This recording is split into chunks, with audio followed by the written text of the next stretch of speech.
Sports Center.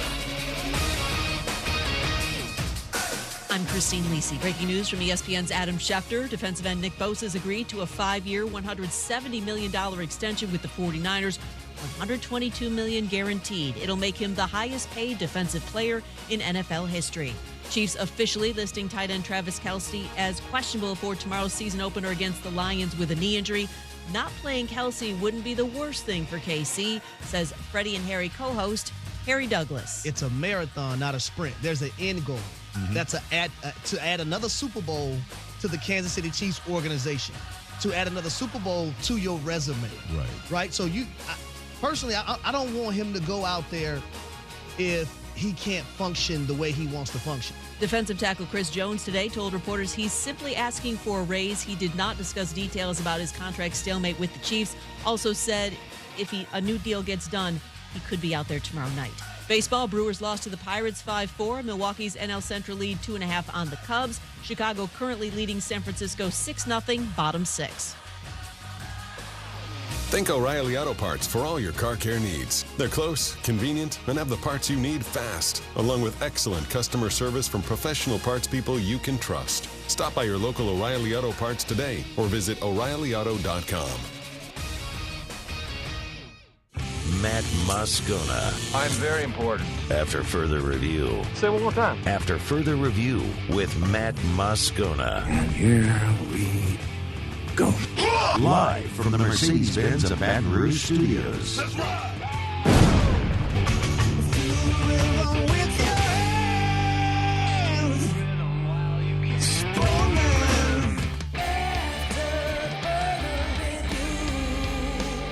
And off we go. Welcome aboard. Glad you're with us. AFR presented by Pluckers. I'm Matt. You're a loser, Matt. Hey, shut up, kid. Paul O'Neill. They're chanting Paul O'Neill's name. So. And Mr. Toby Tomplay.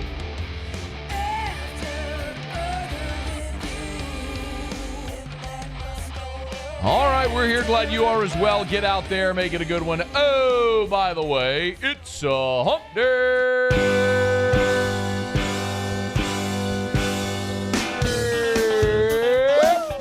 It's hump day. Let's hump, everybody. Mike. What day is it, Mike? Is Dennis Allen on the hot seat? Hump day.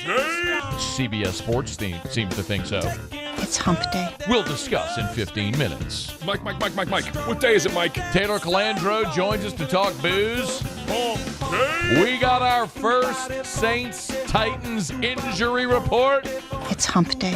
Jack Culotta joins us from the Saints training facility. Mike. What day is it, Mike? Turron Davenport from ESPN.com joins us from Nashville. Now you stepped on me. It's hump day. Well, you're fired. Mike. What day is it, Mike? Is Caleb Williams going to pass on the NFL draft? Hump day. More after the break. It's hump day. Russ Mitchell. Mike. What day is it, Mike? We think. Hump day. We hope. It's hump day. We are confirmed. Mike. What day is it, Mike?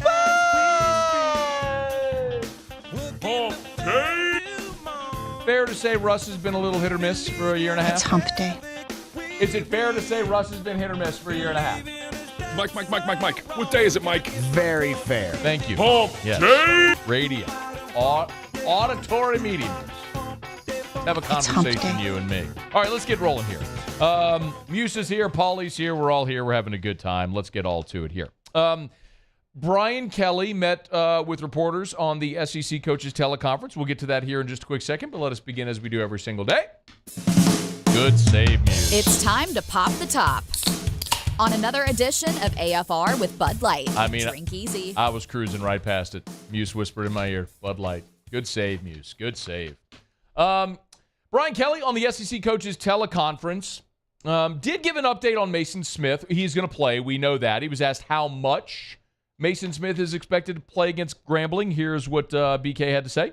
I think we have to be realistic that, when you haven't played in over a year, he's not going to be able to play the duration of the game. And looking, obviously if we can get, somewhere near 30 snaps, we'd be really excited about that. So he's practicing, for us, but it's going to take a little bit of time. If we're being completely honest, do you really want Mason Smith to play any more than 30 snaps against Grambling? I mean, this is one of those where it's like, yes, run him out there, let him taste it again, let him hit somebody else to go full speed, and get him out of the game and get him ready to go to Starkville next week, take on Mississippi State at full strength, or as close to full strength as possible. On Monday, you might remember on Monday, one of the things Brian Kelly was asked about was potential changes coming after the Florida State loss. Here's, if you forgot, I said Monday, excuse me, Tuesday, the holiday, everything messes up. His Tuesday press conference, here's what BK said about changes. Anytime you have a setback, you're going to examine everything. You're not going to have blinders on and say, well, the ball just didn't bounce our way. You're going to examine everything, from play calls to personnel to what time did we leave the locker room. So all of that is under scrutiny. He was asked a similar question today, and he's right. I mean, you're going to look at everything, and Brian Kelly's such a process and detail-oriented guy. I know we've talked about it a lot. When he took the job, there were some 40 personnel in football ops that were turned over, not just on staff, but all throughout football operations, because he wanted everybody on the same page. There was a certain standard he wanted. He's a very meticulous detail. I mean, the noon presser, Brian Kelly walks through that door at noon and runs up to the podium. Like, he is a very time, schedule, detail-oriented guy. I have no doubt that he would look at every single thing. But specifically with personnel is what I want to kind of focus on here. Brian Kelly was asked about personnel changes on the coaches' teleconference Wednesday morning. Here's what he said. It's always about, evaluation of all players, all coaching, everything gets evaluated. But, for me to kind of answer you and say, this guy's not going to play because of this, there wasn't one player that caused that loss. That was a collective defeat, coaching-wise, player-wise. And so we've got to do a better job playing. Could there be some new players that we get a chance to see? Absolutely. But I don't think you're going to see wholesale changes. I think the changes need to occur in terms of how we coach, how we prepare, and how we get ourselves ready. Oh. And I think that's where you'll see the biggest changes. Okay, so I want to run through some of the changes I would like to see. And I completely agree with Brian Kelly, and he talked about it there. Like, there was a lot of things you could have done different. There were play calls that could have been different. You could have coached better.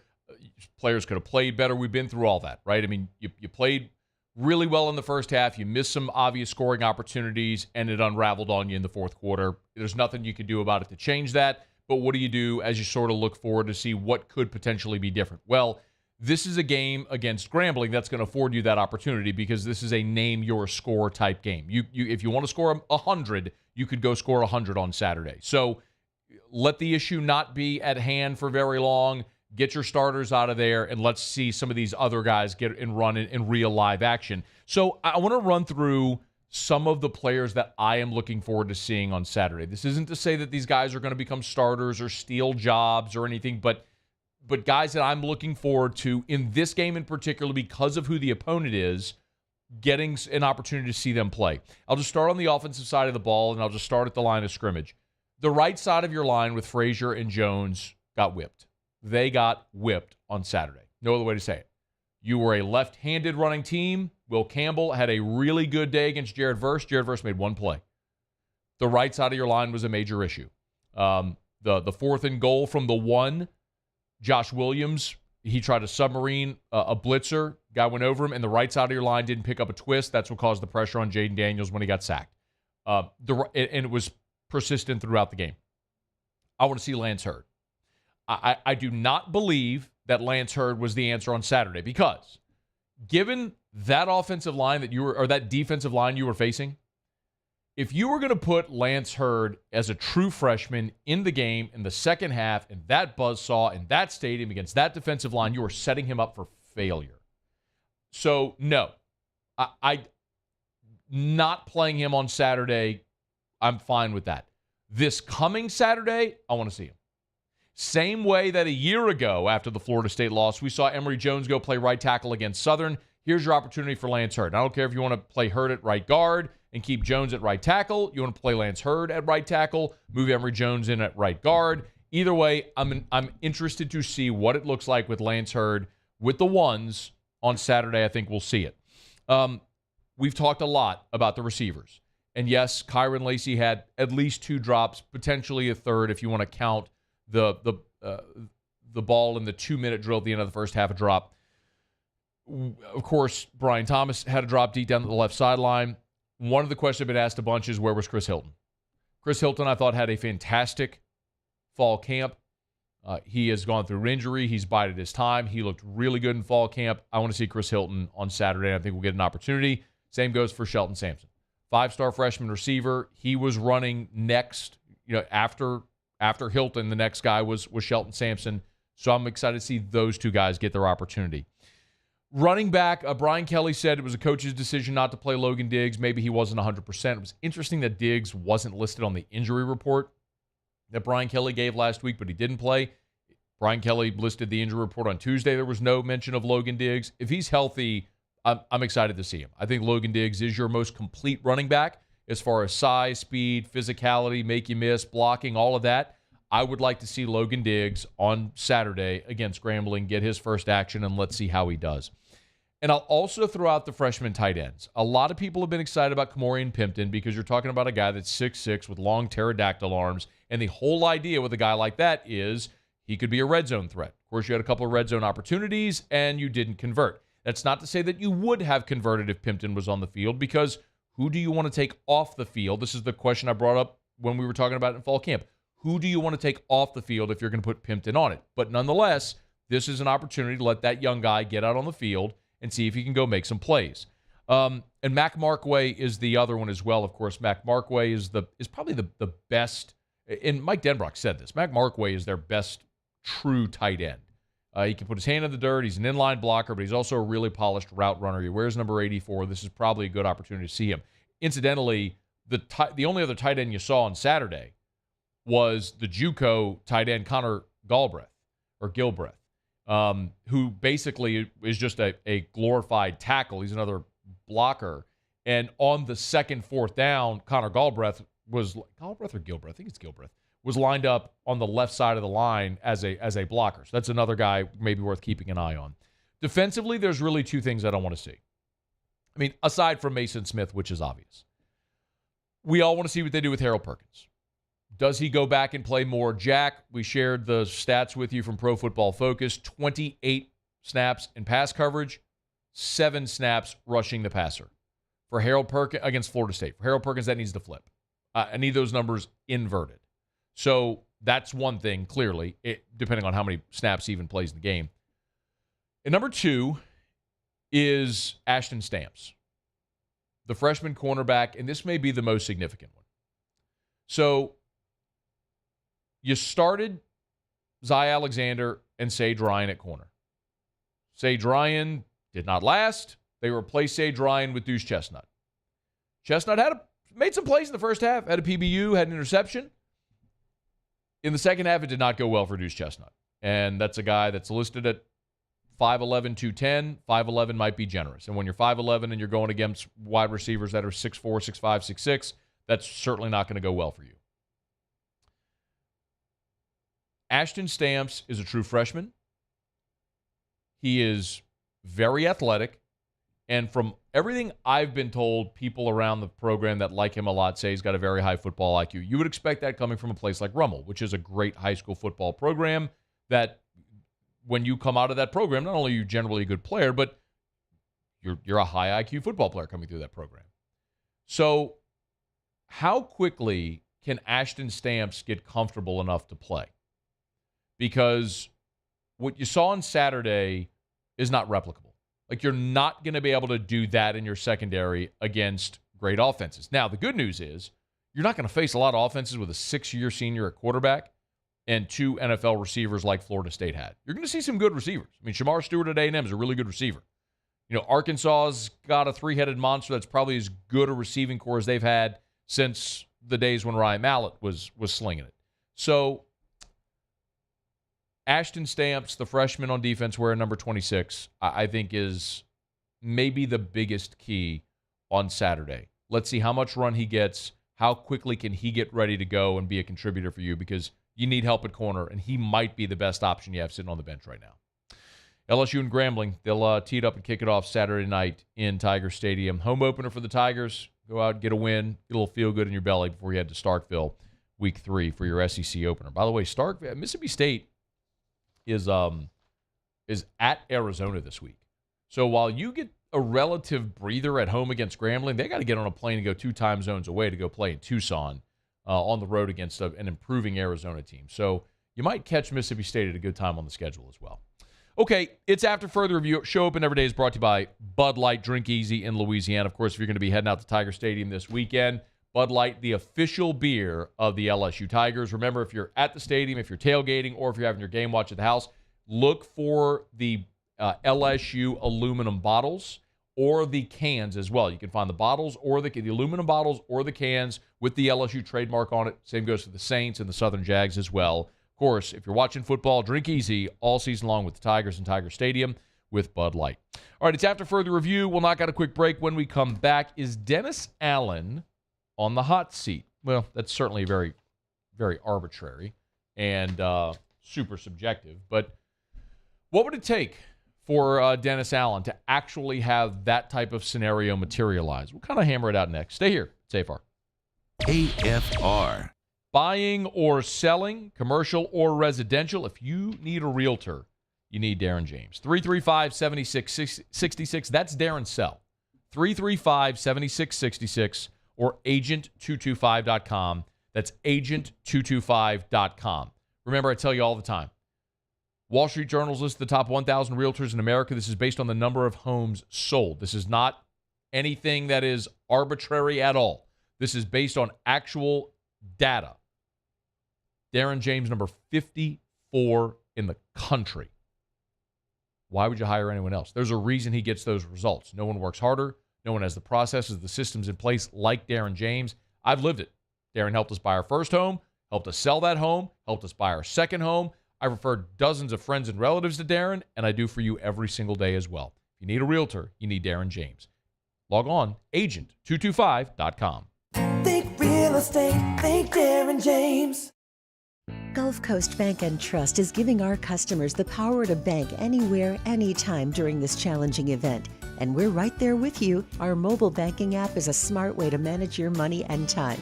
Gulf Coast Bank and Trust, the bank that cares about you.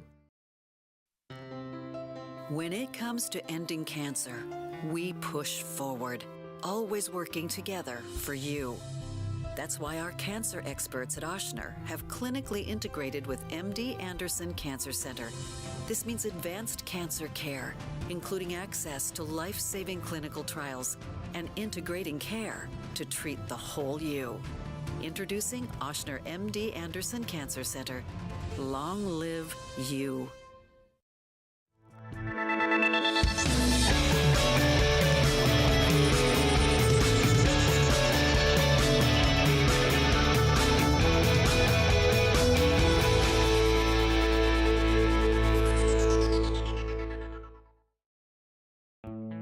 The importance of doing this fortified program and offering it to people down here is, number one, the only real chance you're going to get to do this is when you put on a new roof or build new. And through companies like HUDCO, who's kind of leading the way in this thing, it's going to offer the customers a huge advantage in the insurance market and the price of their insurance. You know, we're not looking to make a fortune off fortifying. We're trying to give you a better product than our competitor at the moment. I'm trying to do something that he can. I'm trying to give you something better. So a lot of these insurance shops, you're getting a re-roof, you're only paying your deductible. Let's sit down and talk about the fortified and let's see what it does to your insurance premium. You're getting a steal. Yeah. You're getting a brand new roof and a fortified certificate for your deductible, essentially. And I think we're rocking and rolling.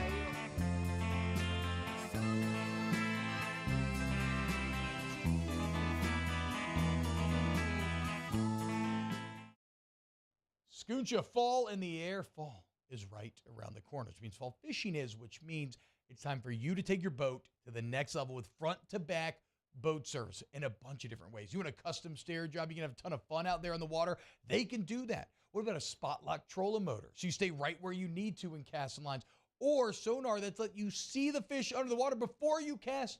All of your maintenance needs as well. For 38 years, They've been at it and will continue to do so. The Sherman family, a front-to-back boat service. I've been doing business with Luba for 25 years. They're dependable, trustworthy. It's just the attention to detail with our clients. Our folks have years and years of experience. They're highly trained professionals. But many companies have that asset. What I'd like to think makes Luba a bit different is that we use those talents.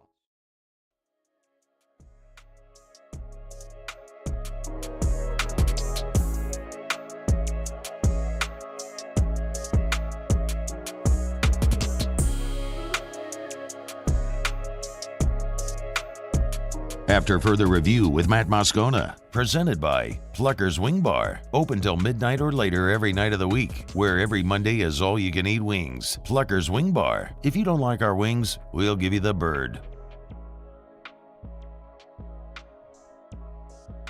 A hat tip, Robert Atkinson, who sent me a text. Mississippi State's at home against Arizona this week. My bad. Thought they were on the road. They're at home. Thought they were heading out to Tucson. They won in Tucson last year. Thank you for the correction. I do appreciate it. So, thought LSU might catch a break if State was heading over to Tucson this week, but they did that last year. So home game for State, LSU at home. LSU goes to Starkville next week. Appreciate the correction. You always text us, 225-396-4400, 396-4400, 396-4400. Real quick, Joe Burrow was back at practice today. Here was Zach Taylor earlier today. He looks good. I think it's wise to take a day-to-day right now. You expect him to go full today? That's the expectation. So he was asked, do you expect him to go full today? He said, yeah, it's the expectation. So Burrow coming back from the calf injury. If you hadn't been following along, he strained his calf on July 27th. It was the first week of training camp there in Cincinnati. He was out for about a month, returned on August the 30th, and now September the 6th, back full strength before they open the season this weekend. The really interesting about Burrow, he's coming off the best season of his career. Of course, back-to-back AFC championship games. I'm not telling you something you don't know, but the interesting part is Burrow hasn't participated in a full training camp since his rookie year. And his rookie year was COVID, so that was even a little odd. But, he missed a chunk of training camp his second year because of the knee, while he was rehabbing the knee injury. Last year, he missed a chunk of training camp with appendicitis when he had that surgery, and now the calf strain. So it is interesting going through this here with Burrow, considering considering the injuries he's had and the amount of money that the Bengals are likely to invest in Burrow. And they're going to make him the highest paid quarterback in the NFL, but they're going to do it for a guy that has had some injury issues here in his early career. By the way, after practice today, Burrow did meet with the media. This is less than an hour ago. Here's what Burrow said about his expectation with his contract and remaining in Cincinnati. This is where I want to be my whole career. We're working towards making that happen. You've seen what the front office has done and what Zach has done in their time here, and I'm a small part of that, and I'm excited to be a part of that. And we have great people in the locker room that grind every day, that are excited to go and showcase their talents and excited to do it in the city of Cincinnati. We have the best fans, and so this is where I want to be. All right, so Joe Burrow decided to sign a contract and stay in Cincinnati for a long time, which is what we expect. What's holding up that deal? I don't know. Maybe it's they're waiting to see if Mahomes gets his contract restructured. Whenever Burrow signs his new deal, he'll be the highest paid quarterback in the NFL. You would assume with the deals done now for Josh Allen and Justin Herbert, and Lamar Jackson got his deal done. With all those deals being done, the only thing that's really left is for Joe Burrow to sign his record-breaking deal. Jalen Hurts. So unless if they're waiting to see if the Chiefs are going to redo Mahomes' deal, and then Burrow would top that. So either way, dude's going to get broke off when the time is right. All right, it's after further review. Glad to have you hanging out with us here. Brought to you by Shaw Bills Tire and Auto Service. ShawBillsTire.com. Told you about my experience last week over at Shaw Bills. Had a slow leak in my tire. Went to Shaw Bills on Friday. Did not have an appointment. Shaw Bills right there on Burbank. Walked in, told them I had a slow leak. Took my key. Within 30 minutes, I was out the door, tire repaired, no charge. They'll do the same for you. If you buy your tires at Shaw Bills, they always give you the Charlie's Dozen. It's a dozen benefits of buying your tires at Shaw Bills, including free tire repair, tire rotations, balancing, all that for the life of the tires. It's for you and every vehicle in your family when you buy your tires at Shaw Bills. And as always, if you're looking for a career instead of a job, Shaw Bills is hiring. They want to talk to you whether you have decades of experience in the auto service industry or none at all. They'll help train you and get you up to speed. It's Shaw Bills. ShawBillsTire.com. Shaw Bills, where we keep you rolling. So every year before the season starts, there's always the hot seat conversation. And full disclosure, I know before you even start, I know some of you are going to roll your eyes and say, Matt, we get it. You don't like Dennis Allen. You don't think he's a good coach. My feelings on this are well known, and it's not anything against Dennis Allen personally. Just as a coach, Dennis Allen has never had success. During his tenure with the Raiders, he was 8-28. Last year, his first season in New Orleans, he was 7-10. That's the first losing record the Saints have had since 2016. First time the offense finished outside the top 20 in scoring since 2005, the year before Sean Payton showed up. So it is fair. It is completely fair to look at Dennis Allen with a critical eye because Dennis Allen, as a head coach, has never won. You can like Dennis Allen. You can like him as a defensive coordinator. You can hope he succeeds in New Orleans. You can even think that now that he has a quarterback and it's his system and all, you can think he'll succeed. That's fine, and he may. But it is totally fair to look at Dennis Allen with a critical eye, okay? Now, number one on CBS's list of hot seat coaches was Ron Rivera. Number two is Dennis Allen. Their write-up on Dennis Allen is essentially saying the Saints went out and got Derek Carr, so they fixed their quarterback situation. They should benefit from having one of the easier schedules in the NFL. And they write, if the Saints don't make the playoffs, Allen won't be back in New Orleans. There's too much talent on the Saints for them to significantly underachieve in 2023. So, a couple of things here. Number one, they're setting the bar at the playoffs. If the Saints don't make the playoffs, Allen's got to be gone. That may be the case. They also say there's too much talent on the Saints for them to significantly underachieve. So I think you have to define what is significantly underachieve. We went through win totals yesterday. Normally, when you look at win totals, Vegas doesn't miss to the over, they miss to the under. Meaning, last year, the Vikings were 4 games to the over. Generally, when they miss, it's missing teams to the under, meaning they're projecting teams to do better than they actually do. So the Saints would have to fall in that category.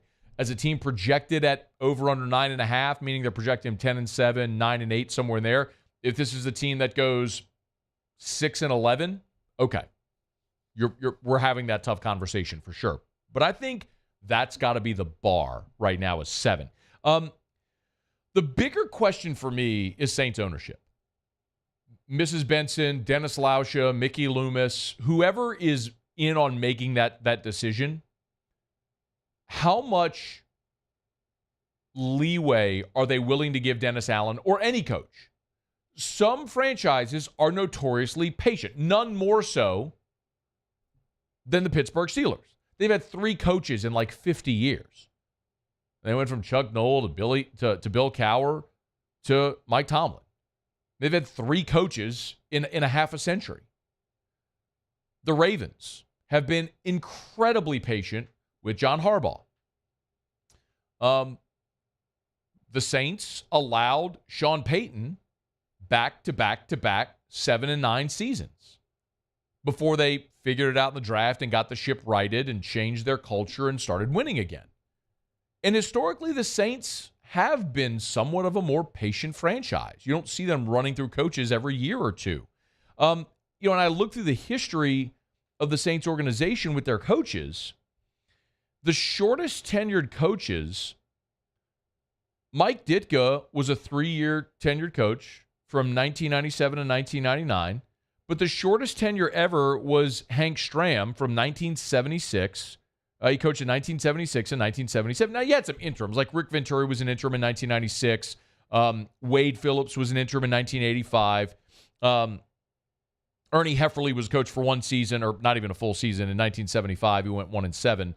He replaced John North in the middle of that season. But so my point is, aside from Hank Stram, who coached for 2 seasons in 76 and 77, Ditka, Dick Nolan, J.D. Roberts, John North, all were just 3 years.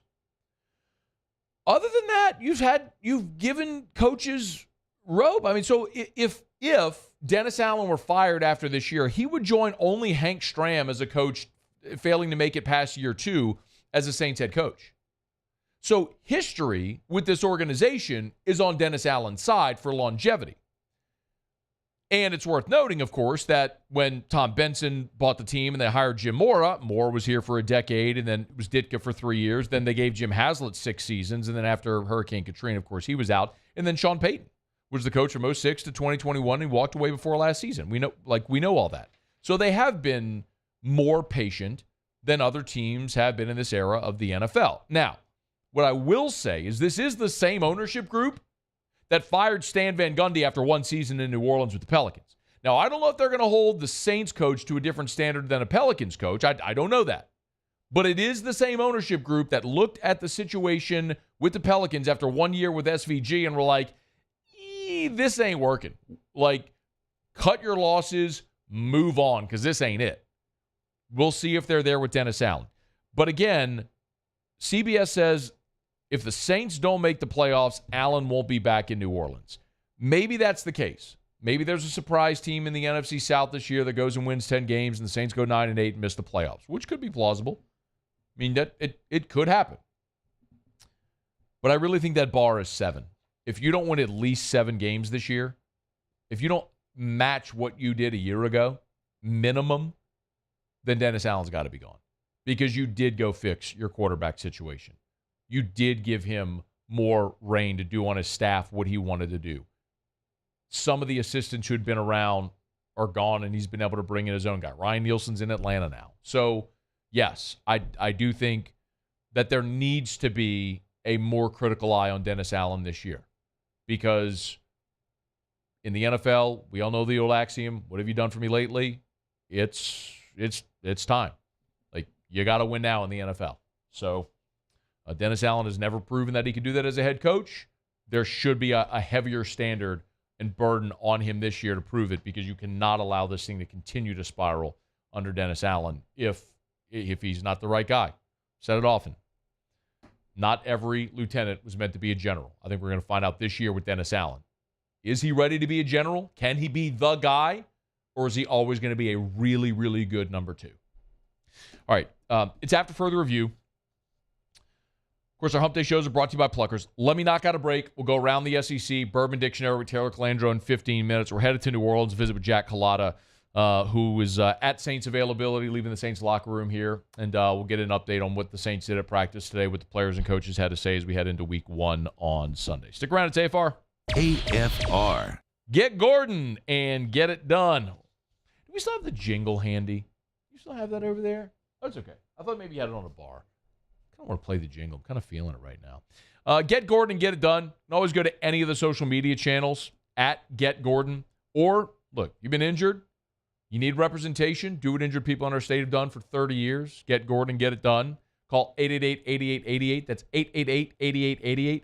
Or go to getgordon.com. I know I tell you this all the time, but make sure you're following Gordon on all the social media platforms. That's Twitter, that's Facebook, that's Instagram, that's TikTok. Our guy Taylor O'Brien does an awesome job with Gordon and all the content creation. A lot of times it's really good free legal advice. Sometimes it's Grubbing with G, where he sits down with members of the G team and he does one-on-one really personable conversations and interviews with him. It's there on all the social media at Get Gordon. Go to getgordon.com. You know what to do. Get Gordon and get it done. I've been doing business with Luba for 25 years. They're dependable, trustworthy. It's just the attention to detail with our clients. Our folks have years and years of experience. They're highly trained professionals, but many companies have that asset. What I'd like to think makes Luba a bit different is that we use those talents in a way that truly is dedicated to serving the needs of the folks who depend on us. At Corvell Toyota in Opelousas, I'm happy to say we have vehicles in stock and more coming in at no markup. Don't pay over MSRP. Come on down to Corvell Toyota and choose your new Toyota today. That's Corvell Toyota in Opelousas, Happy Town, USA. Officially, it's a fridge full of beer. Unofficially, it's free AC. Coors Light, the official beer of everything unofficial. Dylan Cruz here to tell you about Six Rings Baseball and Softball Camp. If you live on the North Shore and play ball, go to Six Rings Camps with former LSU assistant coach Dan Canaveri. His knowledge is second to none, and your child will improve and have fun doing it. Camps were held at Coquille Park and Six Rings Academy in Covington with 4 sessions over the summer. Full day and morning only sessions are available from ages 7 to 13. Go to sixringsbaseball.com or call 985-206-9096. Learn the game to love the game. Hello, Samantha, dear, I hope you're feeling fine. And it won't be long until I'm with you all the time. But until then, I spend my money up right down on my last dime. Come on, in Baton Rouge.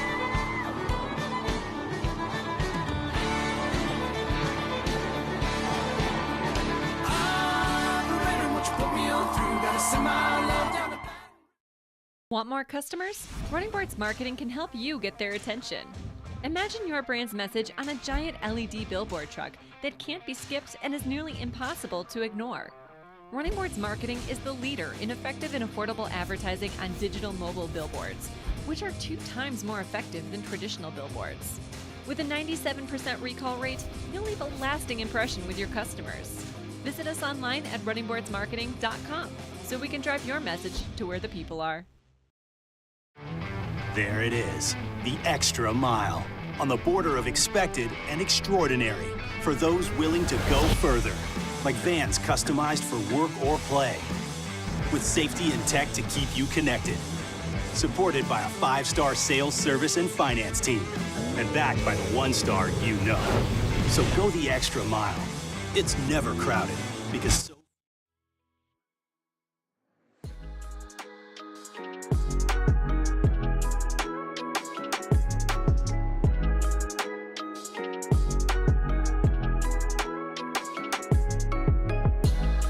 After further review with Matt Moscona, presented by Plucker's Wing Bar, open till midnight or later every night of the week, where every Monday is all-you-can-eat wings. Plucker's Wing Bar. If you don't like our wings, we'll give you the bird.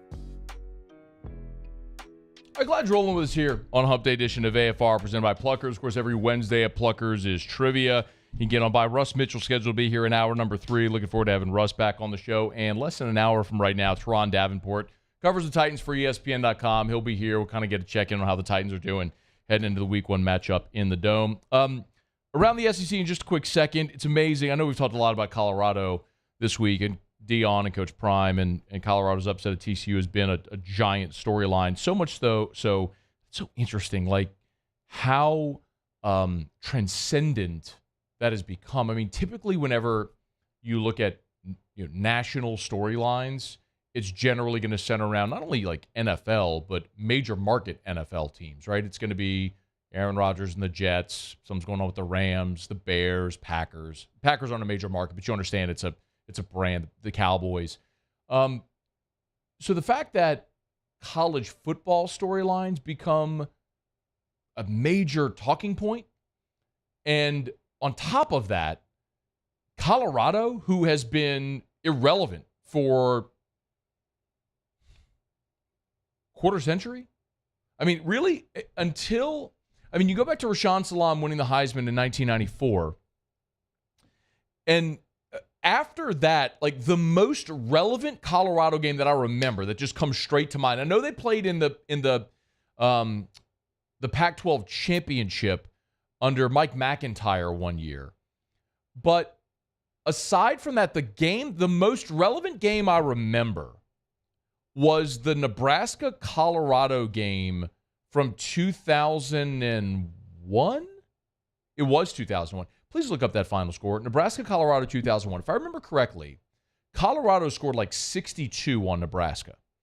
And Nebraska, despite that loss, still went on and played the national championship against Miami. It was 2001 Miami in the Rose Bowl. Miami beat Nebraska that year. Frank Solich was the coach. But Colorado on Thanksgiving weekend blew out Nebraska. Do you have it? 62-36. 62-36. They did hang 62 on them. Every now and again, the memory serves me well. And that was 2001, yeah? Yep. Okay. My point is, in So since Rashaan Salam won the Heisman in 94, I just mentioned two Colorado games I remember. Them playing in the Pac-12 championship under Mike McIntyre and them beating Nebraska in 2001. 2 games. 2. And now everybody's talking about Colorado. This was Mike Greenberg. Hey, Greenberg was on Greeny today. Hey, how about that? Greenberg hosted the show today. This was Mike Greenberg talking about Deion. Deion went in there. He got 50, whatever it is, players from the transfer portal. He said, we're going to build a winning team right this minute. And he went out there and he did it. And I believe that becomes the standard now. I think every coach every single year is going to be judged on that. Well, Deion just did that. He walked into a place that won 1 game last year, and that's Colorado. I understand they have good football history, but it's not Alabama. He went into Colorado, and through the force of his dynamic personality and his aura that surrounds him, he's like a living legend, and I get it. Not too many people are like that. There are very few Deion Sanders out there. But what he did is now going to be what everyone tries to do. When he says what everyone tries to do you think he means other programs are going to try to hire someone like Deion Sanders? Or is that how you interpreted that? Or did you interpret that with, the way he coaches? I interpreted it more of the way he coaches and his approach to the portal and things of that nature. It's interesting. Because, we've seen, Tennessee State hired Eddie George.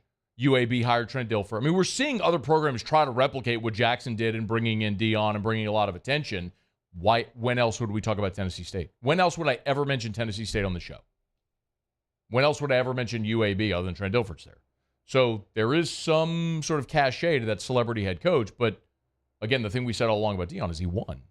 He coached really well at Jackson and won, and now we'll see if he can maintain it at Colorado. Okay, it's After Further Review. We're brought to you by Relief Windows and ReliefWindows.com. Windows, door siding, Relief Windows and ReliefWindows.com. You know where they are. Airline Highway in Prairieville. Going south on Airline, you pass 42, about a quarter mile on the right. Can't miss it. It's Relief Windows. Of course, you want energy efficient replacement windows, beautiful entry doors, hardy plank vinyl siding. Make your home more energy efficient. Increase your home's resale value while beautifying it. And now, indoor shutters as well. They've got interior shutters. If you go to the website, you'll see the shutters tab right there at the top. Click on that shutters tab, and you'll see all the beautiful products that they have to offer and why their products are superior. And as always, you get the experience, the quality, and the service of Relief Windows. ReliefWindows.com. Okay, Taylor Calandro will do some Bourbon Dictionary coming up here shortly. Right now, let's go around the SEC. Around the SEC, presented by Gulf Coast Office Products, excellence in imaging solutions. The Missouri Tigers. Brady Cook has been named the starting quarterback for Missouri. Of course, LSU's heading to Mizzou here in a few weeks. Cook earned the job over redshirt freshman Sam Horn and Miami transfer Jake Garcia. Cook played in the first half of Missouri's season-opening win over South Dakota. Horn played in the second half.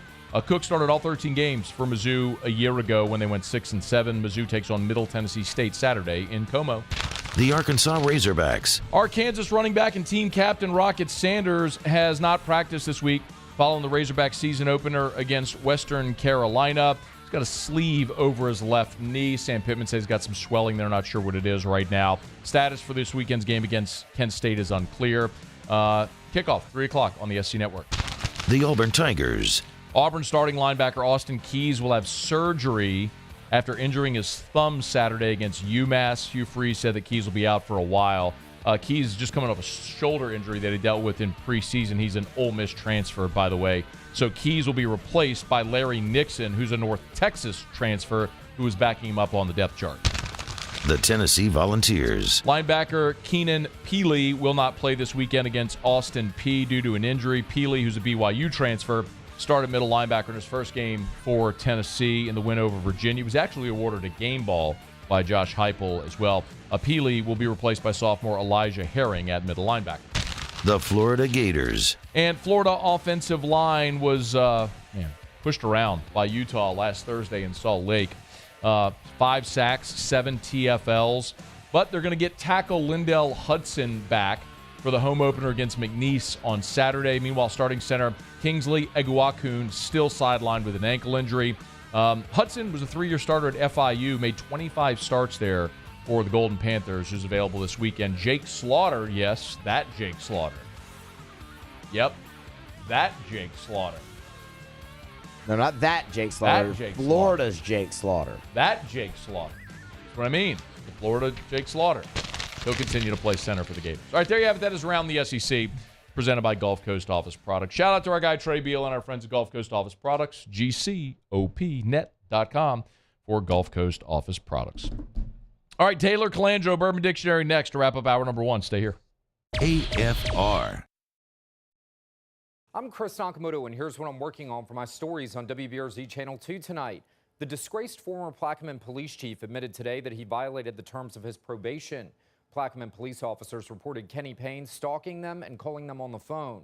Former Chief Kenny Payne was convicted in 2022 of felony charges after he solicited sexual favors from a woman in exchange for having criminal charges dropped against her boyfriend. Find out what happened to him today. I'm Chris Nakamoto from WBRZ. Watch more tonight on WBRZ Channel 2. Bayou Ford has the new inventory to get you in a new Ford truck or SUV today, or customize your next vehicle just the way you want. All new Bayou Ford vehicles come with a 1 million mile powertrain warranty. The crew at Bayou Ford is going to do right by you.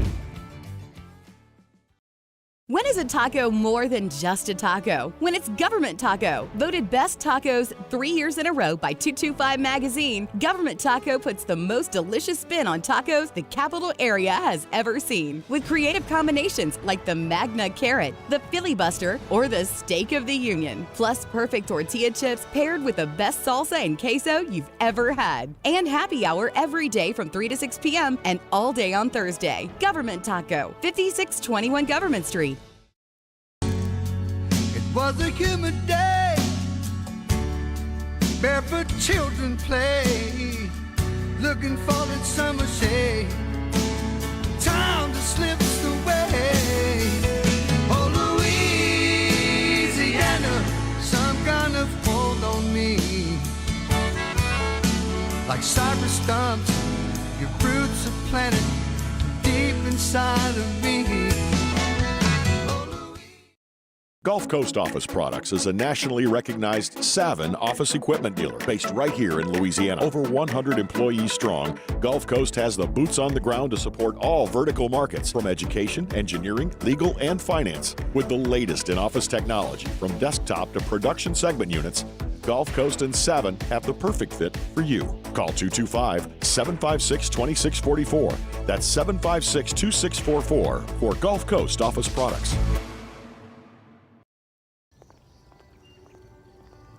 Would a couple that just came from a couples massage have any use for the massage seats of the Infiniti QX60?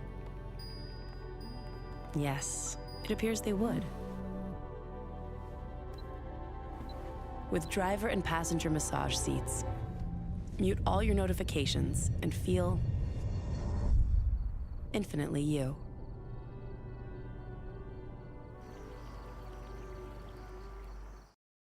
Gulf Coast Bank and Trust is giving our customers the power to bank anywhere, anytime during this challenging event. And we're right there with you. Our mobile banking app is a smart way to manage your money and time. Gulf Coast Bank and Trust, the bank that cares about you.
After further review with Matt Moscona, presented by Plucker's Wing Bar, open till midnight or later every night of the week, where every Monday is all-you-can-eat wings. Plucker's Wing Bar. If you don't like our wings, we'll give you the bird. They're the gang with the slang. This is Bourbon Dictionary with Matt Moscona and Taylor Calandro. All right, let's do it. Wrapping up hour number 1. Talk some booze. Get your questions in for Taylor. You can email us. You can tweet us or X us. Twitter. Oh, no, not Twitter. Hey, X world. Thank you, George, truly. You can text as well in the 225-396-4400, 396-4400, 396-4400. Taylor, how are you, dude? Good, Matt. Just landed in Tampa. Very nice. What's going on in Tampa? We're going to play golf this weekend at Stream Song. It's like an hour outside of Tampa in Bowling Green, Florida. Did you know there was a Bowling Green, Florida? I did not. I've been to Bowling Green, Kentucky. I think there's a Bowling Green, Ohio as well. Bowling Green, Ohio is actually where we've been over this before. Bowling Green, Ohio is where the university is. Bowling Green, Kentucky. Maybe it's Bowling Green, Kentucky where Western Kentucky is? It's something like that. Anyway, go ahead. Sorry, that's not in any way what you were trying to get to.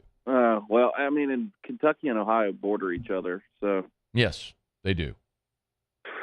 Okay. Yeah, we're going to play golf. Good, man. I hope you hit them straight. We appreciate you for jumping aboard with us for a couple minutes. Anything new? Nothing really new. We still have some of that Rebel barrel left that I brought in the studio, and I love that barrel. It's really good. And I talked about a barrel we're probably getting in the next couple of weeks last week, and I think we're getting it next week.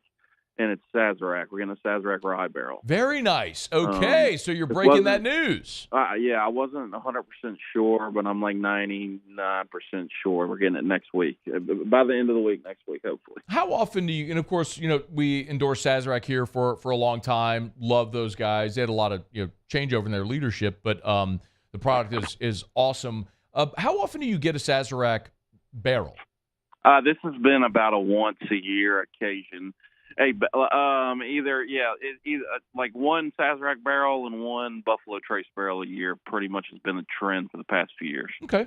Let's see if we can get some questions. By the way, one other from me before we get into listener questions. I know we talked about some of the Oktoberfest beers, some of the fall seasonal beers. Are you starting to see more of those show up? Yeah. I mean, we talked about it last week. I don't know what we're getting this week, but we are getting more this week for sure. Okay. I don't know which ones in particular, but yeah, they're starting to flow in, especially last week, but this week too. All right. Keep on popping in. Y'all get your questions in for Taylor. Let's start with a Twitter question from Willie James Huff, who said, ask Taylor thoughts on Peerless Rye Small Batch. I like Peerless. I've had the rye and the bourbon. My only beef with it is I think it's good. It's expensive and it's young. So I am judging the bourbon by its age, or the rye by its age. Even though the liquid doesn't really show it, I don't know. It's a 2-year for $100. It's kind of off-putting for me. Got it. So Peerless is age stated 2 years, huh? I'm pretty sure the rye is 2-year. Okay, I'm looking at it right here. I'm trying to see if it's age stated on the small batch. 4-year. I'm sorry? It's either a 2 or a 4. I'm just looking at the bottle here. If it is age stated, I don't see it. I'm not saying it's not. I just don't see it right now based on what I'm seeing. But anyway, yes, that is pricey. Cool bottle though. If you're interested in a cool bottle. Peerless rye is 2 years. It's just weird. I mean, it's a really, really young whiskey, but I mean, it tastes good. It's just kind of pricey. Got it. That's you know how I feel about that. You can find good stuff that ain't expensive. Jacob V said, ask Taylor, what's the difference between Johnny Walker Black and Johnny Walker Blue? So blue is a blend of their high-end stuff, and black is around the 12-year mark. Blue's basically got older liquid in it. And Johnny Walker is sourced from all the Diageo distilleries in Scotland. So, man, there's liquid from everywhere in Johnny Walker. I mean, I don't even know if Johnny Walker makes liquid, actually. Here's one from David Freeman who said, Matt, please ask Taylor, does bourbon have a shelf life? Someone gifted this to me. It's a Crown Royal XR. He said, I was waiting on a special occasion to break the seal. It's been a couple of years. Will it hurt to wait, or should I bust it open now?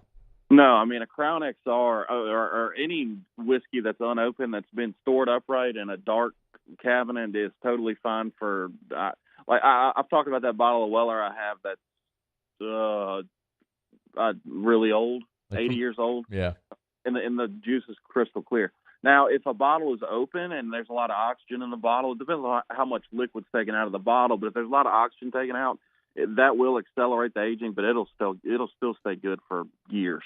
Couple more. We got less than a minute. Manny said, best scotch available. I need a new bottle. Man, there's so much good scotch.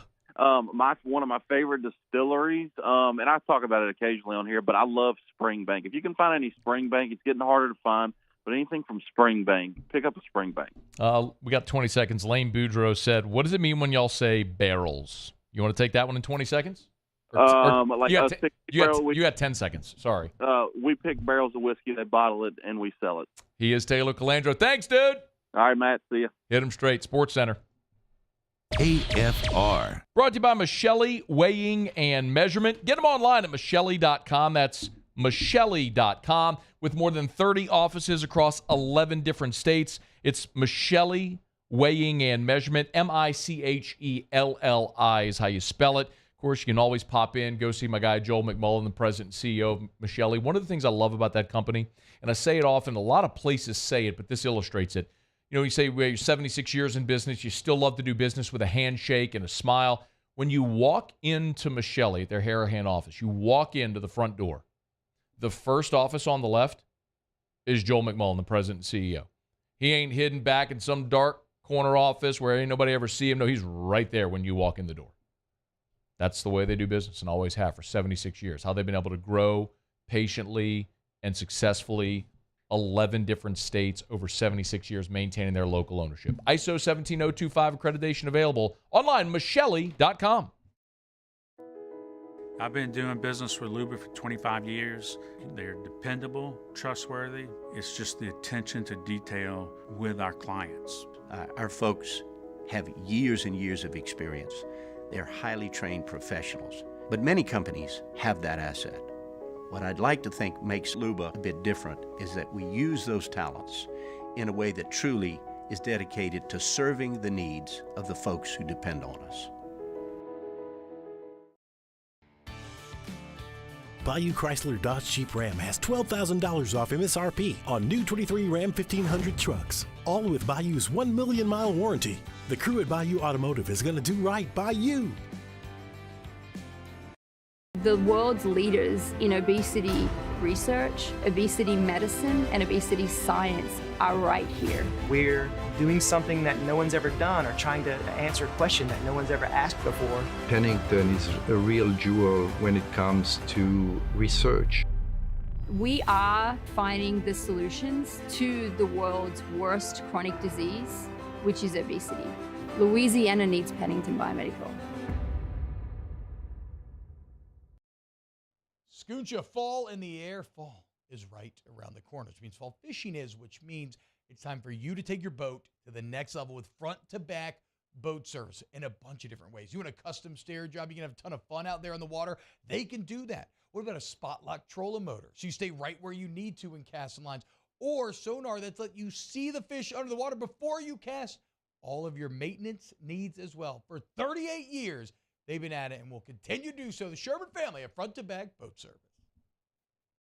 Want more customers? Running Boards Marketing can help you get their attention. Imagine your brand's message on a giant LED billboard truck that can't be skipped and is nearly impossible to ignore. Running Boards Marketing is the leader in effective and affordable advertising on digital mobile billboards, which are 2 times more effective than traditional billboards. With a 97% recall rate, you'll leave a lasting impression with your customers. Visit us online at runningboardsmarketing.com so we can drive your message to where the people are. Dylan Cruz here to tell you about Six Rings Baseball and Softball Camp. If you live on the North Shore and play ball, go to Six Rings Camps with former LSU assistant coach Dan Canaveri. His knowledge is second to none, and your child will improve and have fun doing it. Camps were held at Coquille Park and Six Rings Academy in Covington with 4 sessions over the summer. Full day and morning only sessions are available from ages 7 to 13. Go to sixringsbaseball.com or call 985-206-9096. Learn the game to love the game.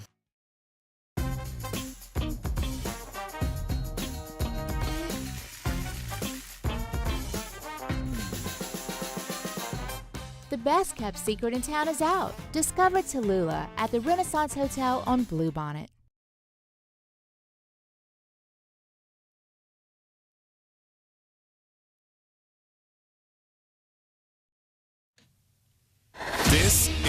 Sports Center.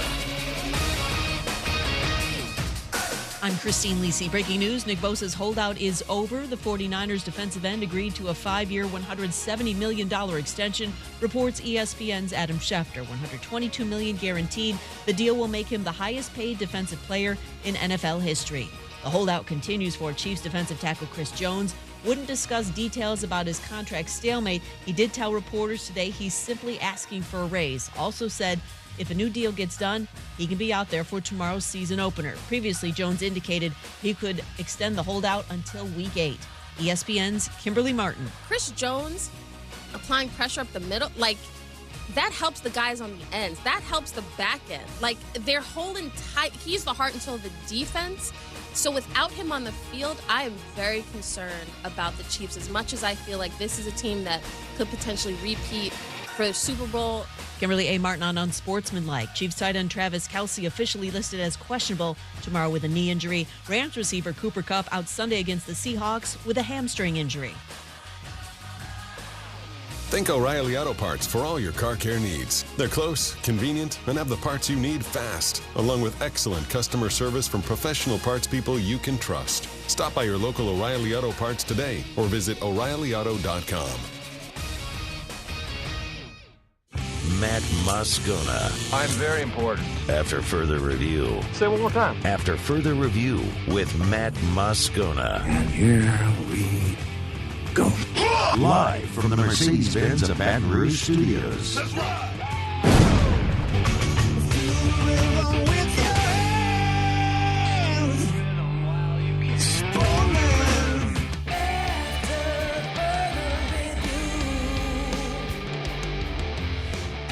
Hour 2, off we go. Welcome aboard. Glad you're with us. It's AFR, presented by Pluckers. I'm Matt. Love you, Matt. Paul O'Neill. They're chanting Paul O'Neill's name. Musso. And Mr. Toby Tomplay.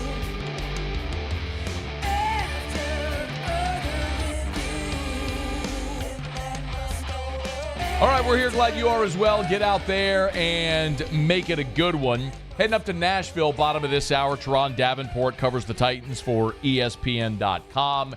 He'll be with us to give us a preview of how things are looking for Tennessee before they head to the Dome this weekend. Russ Mitchell next hour. Saints are back on the practice field today. First injury report of game week is out. Our buddy Jack Culotta, correspondent for 100.3 ESPN New Orleans, a great affiliate down in the Crescent City. Good enough to join us for a couple of minutes here. He was out at the Saints training facility earlier today. Jack, we appreciate it, man. How are you? Doing well, Matt. Always a pleasure to be on, especially on Hump Day. I know my guy loves Hump Day. Should have had you on next hour, man, so we could hit the Humpty Bump and then done this. Hey, give me I'll be listening either way. I appreciate you, man. You know that. Hey, give me a big takeaway from today as we hit the midway point of the week here of week 1. Yeah, I actually want to follow up on something I heard you mention earlier in the show, which is the pressure on Dennis Allen as we start the 2023 NFL season. I mean, look, you made the Stan Van Gundy comparison, and the pressure on DA to, take all these new faces and put together a good squad, especially in week 1 against the tough Titan team, is going to be crucial for the fan base, for the atmosphere, for the vibes around the locker room. And I think that pressure is equally high for Pete Carmichael, Matt, because, these next 3 weeks without Alvin Kamara are the perfect opportunity to prove that Pete Carmichael can coordinate a well-balanced offense. Look, you got a new quarterback, you got a new running back, you have 2 second-year wide receivers, you have 2 new tight ends, you got a new left tackle and Trevor Penning, and left guard is still up in the air with them listing both Andrews Pete and James Hurst in that one spot for left guard. So look, perfect opportunity for Pete Carmichael to show in front of a loud home crowd in the Superdome that, hey, we got this thing together even without Alvin Kamara. And I think the pressure is equally as high for Pete Carmichael. And Derek Carr spoke today about wanting to do this for DA. He said his rookie year with Dennis Allen in Las Vegas is not even close to the Derek Carr of 2023 for the Saints. And so he's here to prove that, the Saints made a good decision, but also to help Dennis Allen succeed in what is, a must-have good season for this whole organization. Jack, just to follow up there, what have been your impressions of Derek Carr so far, watching him out there in training camp and through the preseason? I think, one, extremely worthy of being named captain. Two, really good relationship with the guys that you need to have a good relationship with, right? I mean, like, your quarterback doesn't need to be best friends with your outside linebacker. Your quarterback does need to be like a brother to his center, Eric McCoy, his, in this case, for the first 3 weeks, the guy who's going to be standing next to him in the shotgun, and Jamal Williams, and even Adam Prentice, the fullback, right? And I think his passion for developing those personal and professional relationships with guys like Michael Thomas. Juwan Johnson said in the locker room last week, an awesome quote, which I'll share with you. He said, "I don't need to have a breakout season as long as we have a breakout team. That's why Derek Carr is here. That's why Mike T came back. That's why Dennis Allen put all these new pieces together." So I think Derek Carr has shown the leadership that Saints fans and Saints media members like to see from the face of the organization and the play caller, the signal caller, and I think his relationship with those guys, both on and off the field, has impressed me. And look, he throws a good ball. He runs the play action well, and he's not afraid to take a risk. And he's been taking a lot of risks at practice, and he hasn't hit on all of them, but he owns those, and he moves on to the next play. Jack Culotta is with us, correspondent for our affiliate 100.3 ESPN New Orleans, was at Saints practice earlier today. Jack, first injury report is out. I'll run through it really quickly for those who haven't seen it, then we'll get a reaction. Those that did not practice: Traquan Smith, J.T. Gray, Kendre Miller, and then those that were limited: Marshawn Lattimore, Ryan Ramczyk, Jimmy Graham. I don't know that the first three are any surprise. Let's look at those that were limited with Lattimore, Ramczyk, and Jimmy Graham. What can you tell us? I believe Jimmy Graham is going to follow the Ryan Ramczyk schedule of Wednesday being his rest day. That's kind of what Dennis Allen alluded to in the teleconference today. Ryan Ramczyk has always been a guy who's taken a vet rest day on Wednesday, and seems like that's going to be how it is throughout the practice in season. And so I believe Jimmy Graham, with him obviously being an older guy, is going to be taking a rest day on Wednesday as well. With the diversity at tight end, I don't foresee that being a problem. And I think with Lattimore, look, we saw him in the media available portion of stretching today. No signs of anything nagging injury-wise, and so I think they're just keeping an eye on their number one cornerback and the guy who's going to be trying to stop DeAndre Hopkins all day at the Superdome on Sunday. So I wouldn't worry about any of those guys. And Eric McCoy, I keep going back to him, Matt, but he's a great guy to have on your captain list, and he said it himself 2 weeks ago. Ryan Ramczyk's a dog. He deserves that vet rest day. Jack, hang tight 1 second. Literally a minute ago, we got breaking news, and this is very relevant. Field Yates and others have this. Saints rookie quarterback Jake Haener has been suspended for the first 6 games of the season. So I'm reading it right now. Yeah, no other information given. That's it right there. No, that's the tweet. I got more information. Okay, please tell me. Tell me. I'm just reading the tweet. Tell me what you got, please. Violating the league's policy on performance-enhancing substances. Who had that? Nick Underhill just tweeted that. Okay, shout out to Nick Underhill for having that. All right, so Nick on Twitter at Nick_Underhill. So that makes sense, right? I mean, that would carry a 6-game suspension. So that also, Jack, explains why Taysom Hill is now designated as a quarterback yet again. Wouldn't that stand to reason? Correct. Now, what would be My thought on that initially is, look, the Saints are trying to be really smart with the emergency quarterback rule here. So is Taysom the emergency, or does Jameis become the dressed third emergency quarterback? Look, and I saw your emergency quarterback take, and I thought that was really interesting. Were the Saints just being really savvy with that, or did they now, at this point, know that this suspension was coming from Jake Haener? Look, I still think, and this is my opinion of what the Saints would do, not my opinion of what I would do, but I think that Jameis Winston is still going to be the next guy in line if anything were to happen to Derek Carr. And I say that because, look, you got 3 weeks without Alvin Kamara. You can use Taysom Hill in a QB power role, in a running back role, in a wide receiver role, and in a tight end role. We did see him throwing the ball today.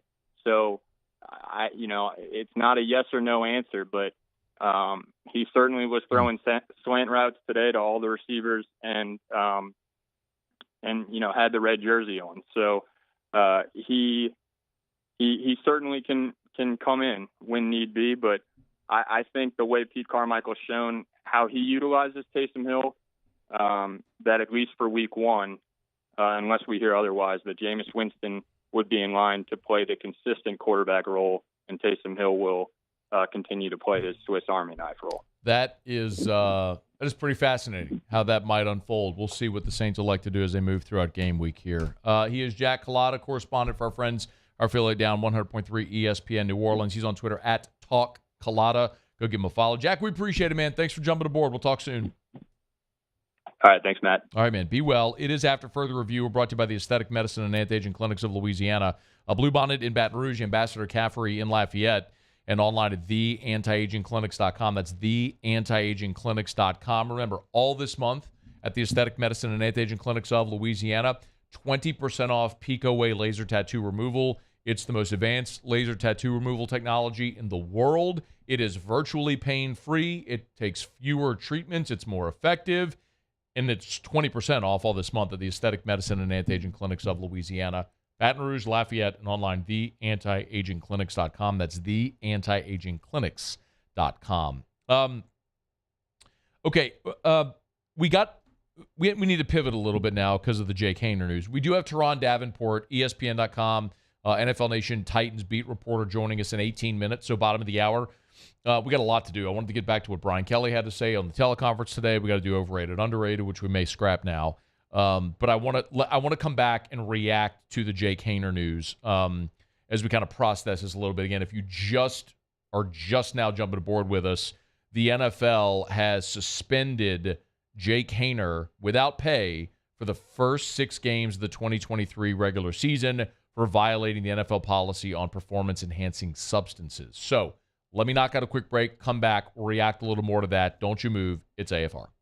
AFR.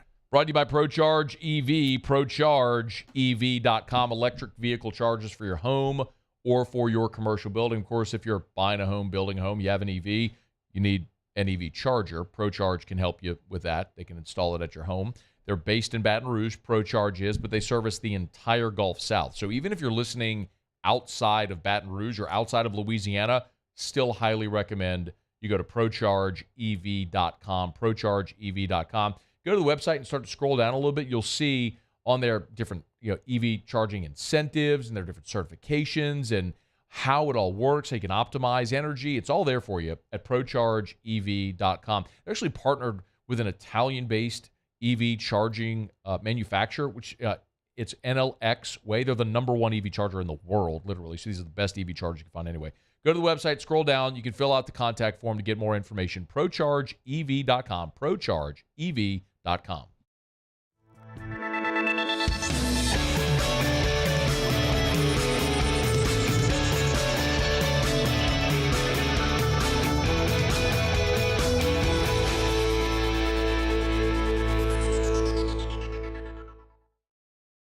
Gulf Coast Bank and Trust is giving our customers the power to bank anywhere, anytime during this challenging event.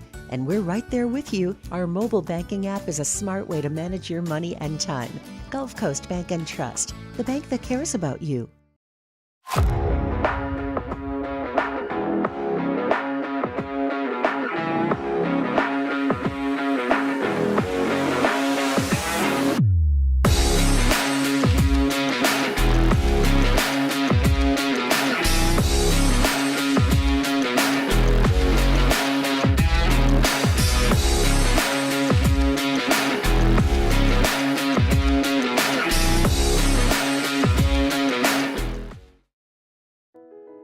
I've been doing business with Luba for 25 years.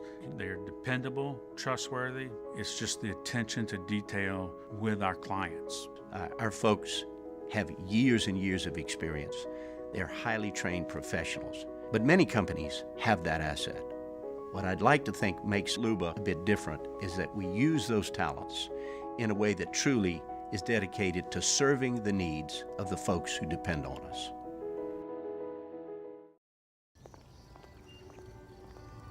Would a couple that just came from a couples massage have any use for the massage seats of the Infiniti QX60? Yes, it appears they would. With driver and passenger massage seats, mute all your notifications and feel infinitely you.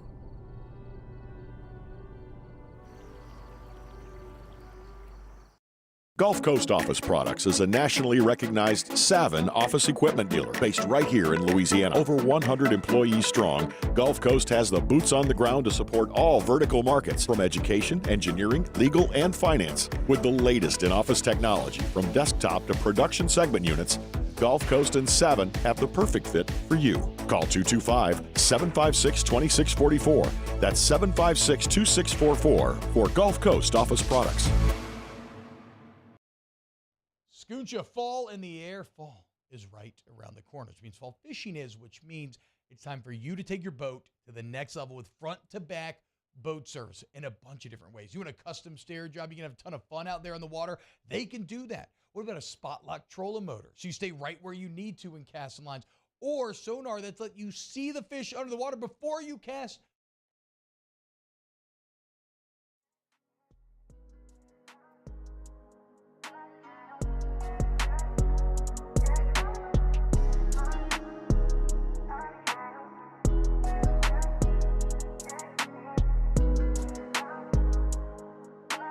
After further review with Matt Moscona, presented by Plucker's Wing Bar, open till midnight or later every night of the week, where every Monday is all-you-can-eat wings. Plucker's Wing Bar. If you don't like our wings, we'll give you the bird.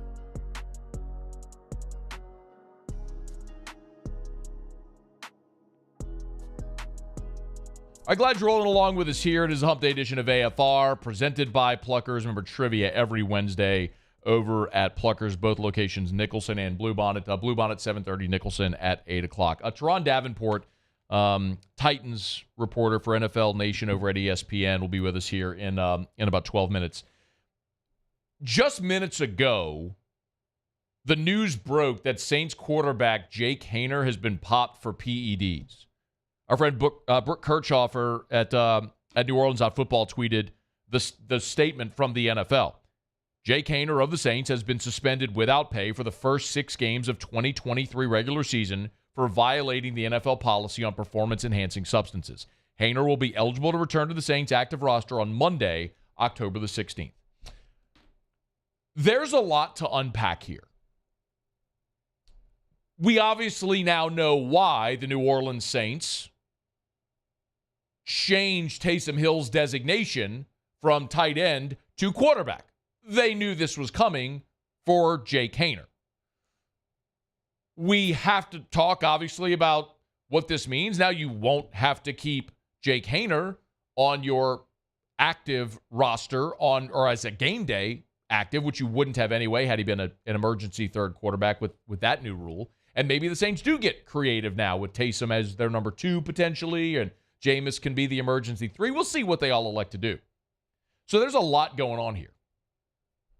But I think most of us rational humans, when we saw this news, even though it's literally just minutes ago, had the exact same reaction.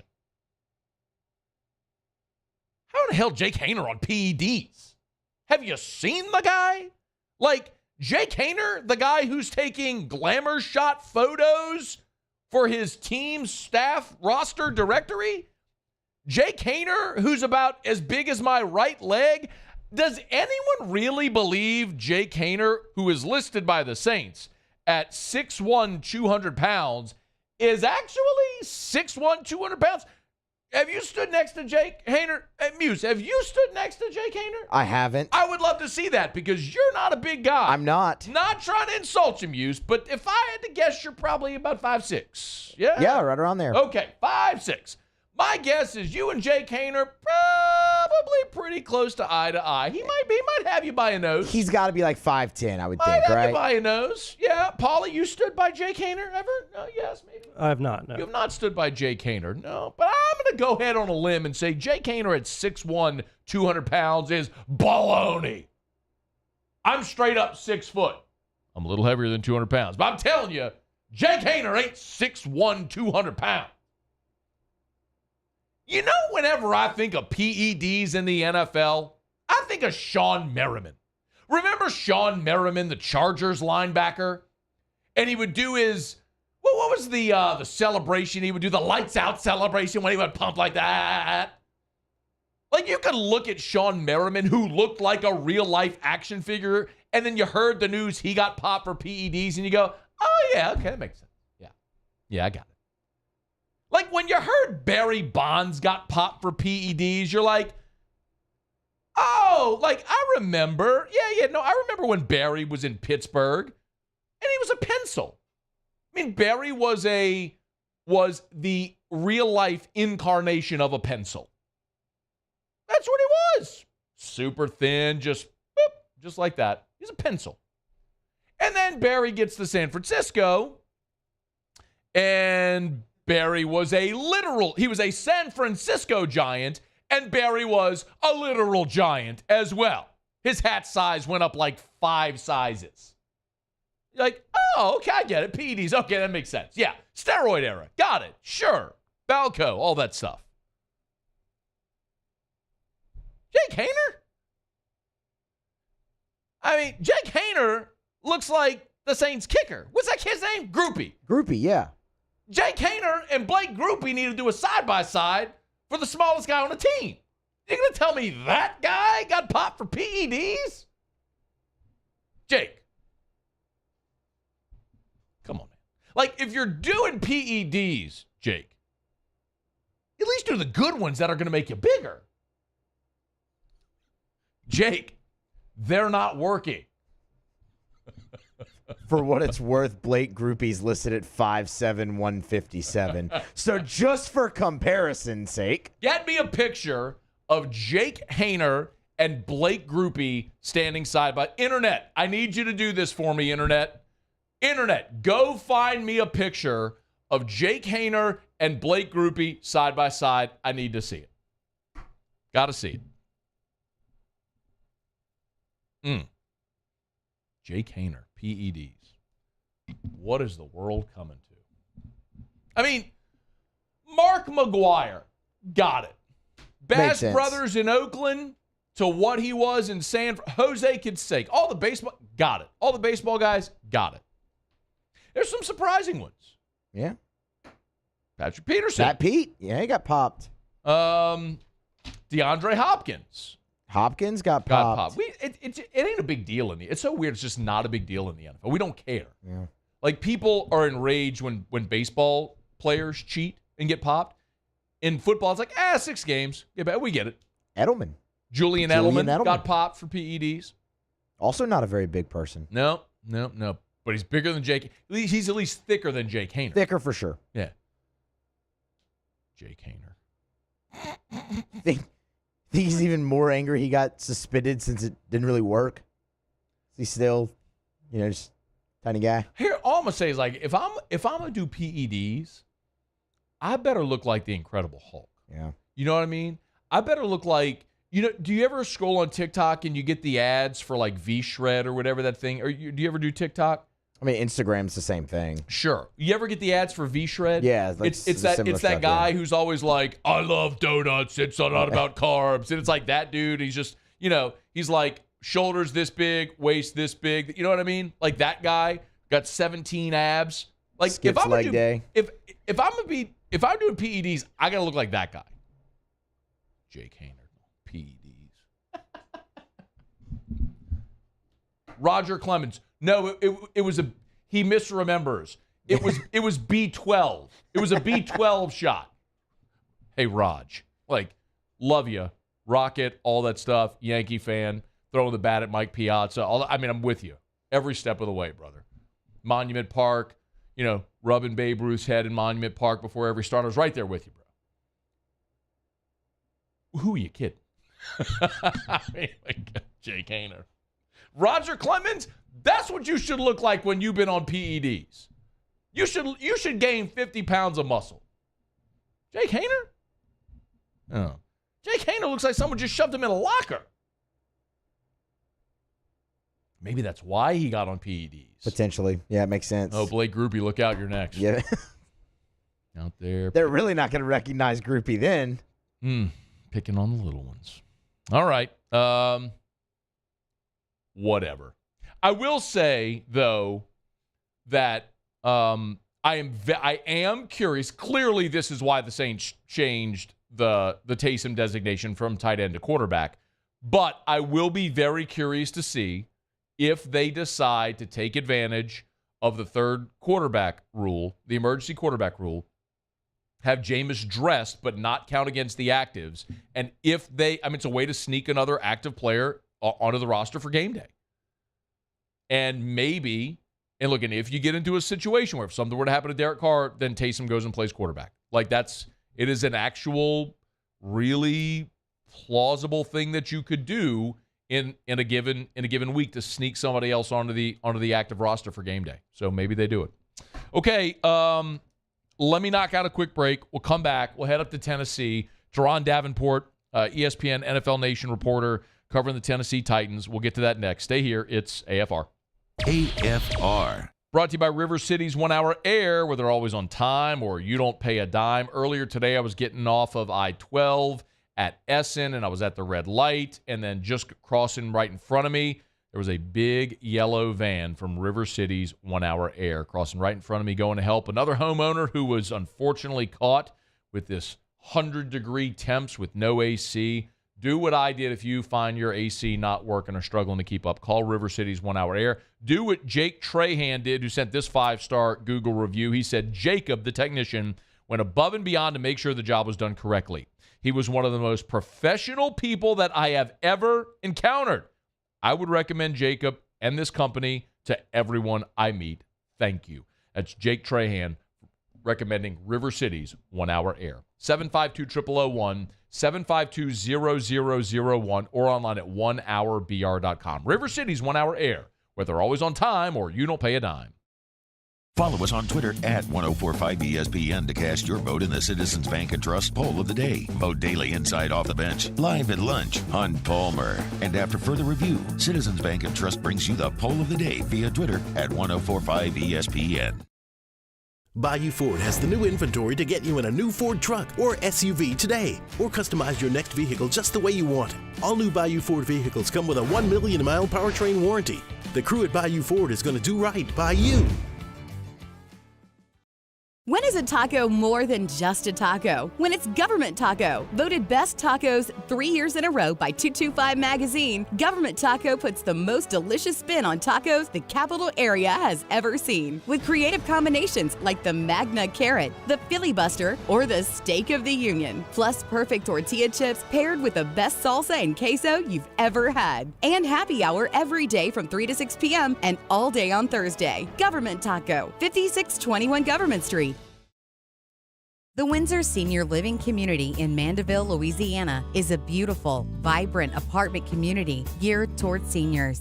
They are nestled right in the heart of Mandeville, where seniors live a more carefree lifestyle in spacious apartments with the peace of mind that comes from having a little extra help. Call the Windsor at 985-624-8040 to schedule a lunch and tour. Come see how the Windsor can be your passport to peace of mind. Want more customers? Running Boards Marketing can help you get their attention. Imagine your brand's message on a giant LED billboard truck that can't be skipped and is nearly impossible to ignore. Running Boards Marketing is the leader in effective and affordable advertising on digital mobile billboards, which are 2 times more effective than traditional billboards. With a 97% recall rate, you'll leave a lasting impression with your customers. Visit us online at runningboardsmarketing.com so we can drive your message to where the people are. Dylan Cruz here to tell you about Six Rings Baseball and Softball Camp. If you live on the North Shore and play ball, go to Six Rings Camps with former LSU assistant coach Dan Canaveri. His knowledge is second to none, and your child will improve and have fun doing it. Camps were held at Coquille Park and Six Rings Academy in Covington with 4 sessions over the summer. Full day and morning only sessions are available from ages 7 to 13. Go to sixringsbaseball.com or call 985-206-9096. Learn the game to love the game. I've been doing business with Luba for 25 years. They're dependable, trustworthy. It's just the attention to detail with our clients. Our folks have years and years of experience. They're highly trained professionals. But many companies have that asset. What I'd like to think makes Luba a bit different is that we use those talents in a way that truly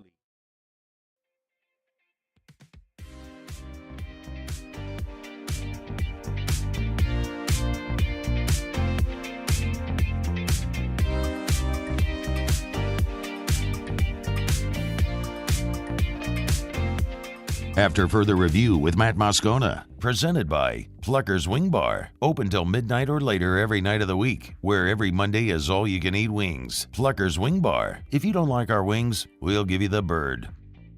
Saints and Titans week 1 from the Dome this Sunday. Turron Davenport, part of ESPN's NFL Nation, covers the Titans. Good enough to join us for a couple of minutes here from Nashville. Hey, Turron, we appreciate a couple of minutes, man. How are you?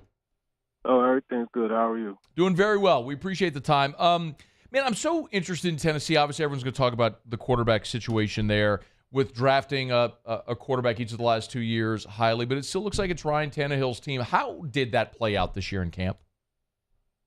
It was that way from the start. It was never really any competition. He was the guy that they designated as the starter back even as early as the combine. So it was more a battle for the guys behind Tannehill, Will Levis, Malik Willis, who's going to back him up.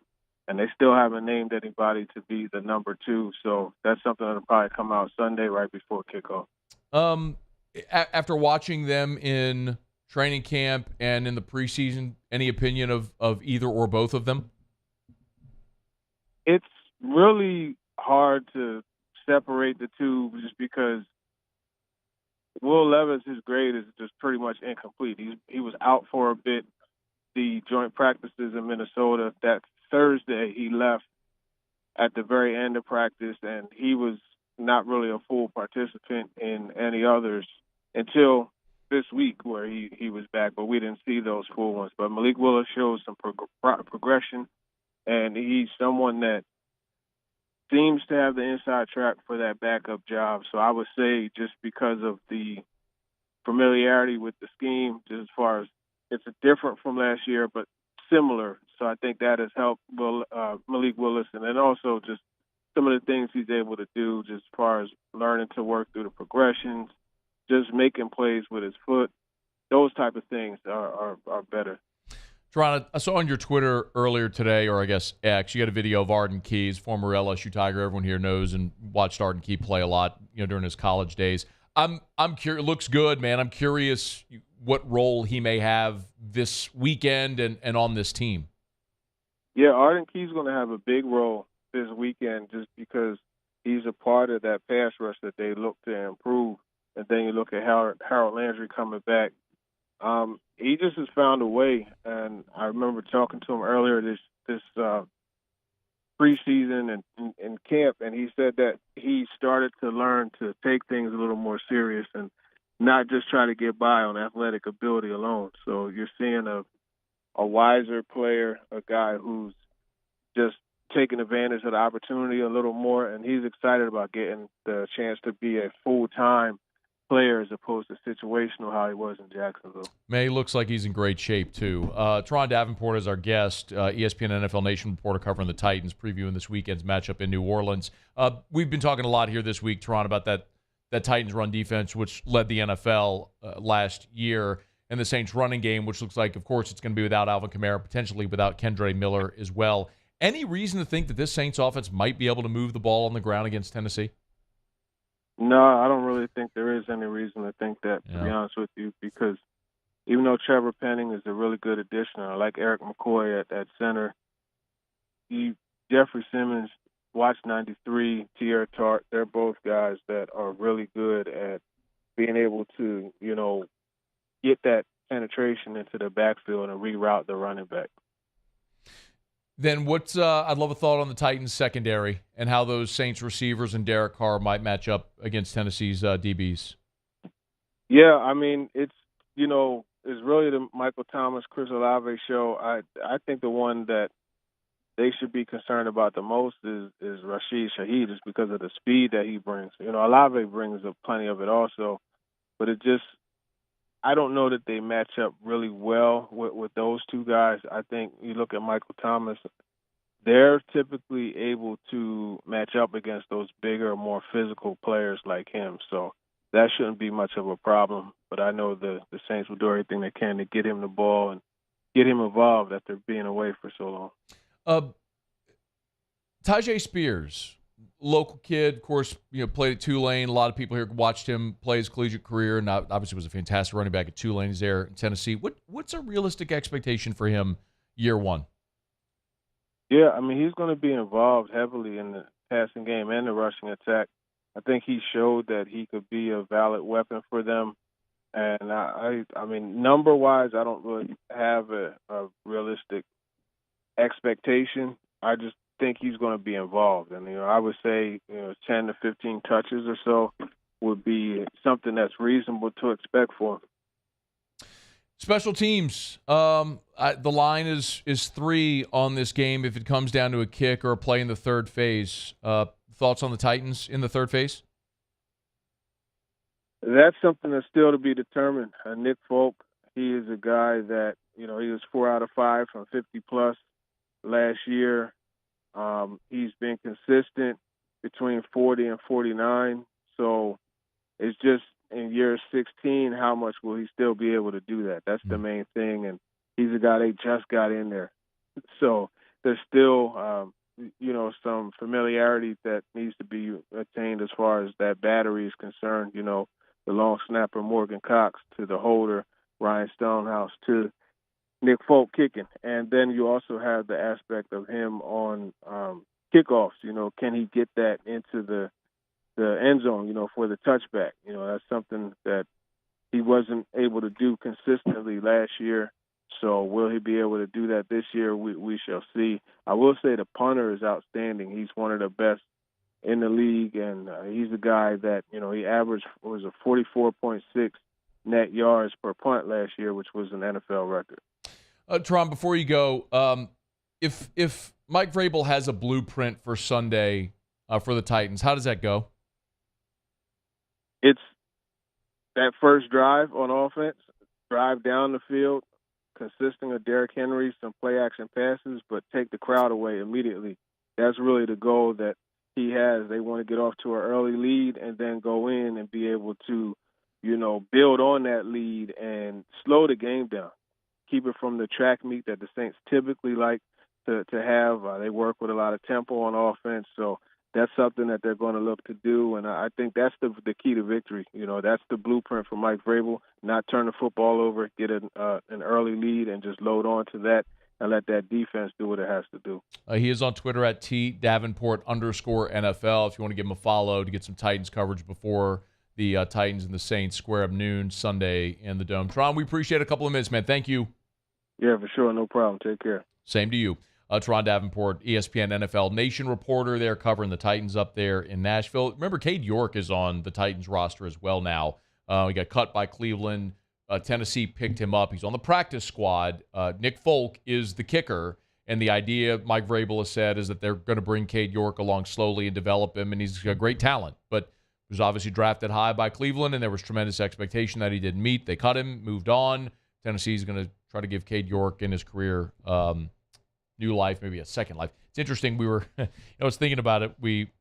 Because as he was leaving there, when I was asking Turron Davenport about the blueprint, he mentioned Derrick Henry. I didn't ask him anything about Derrick Henry, which is kind of stunning considering a couple of years ago when Tennessee had that great season.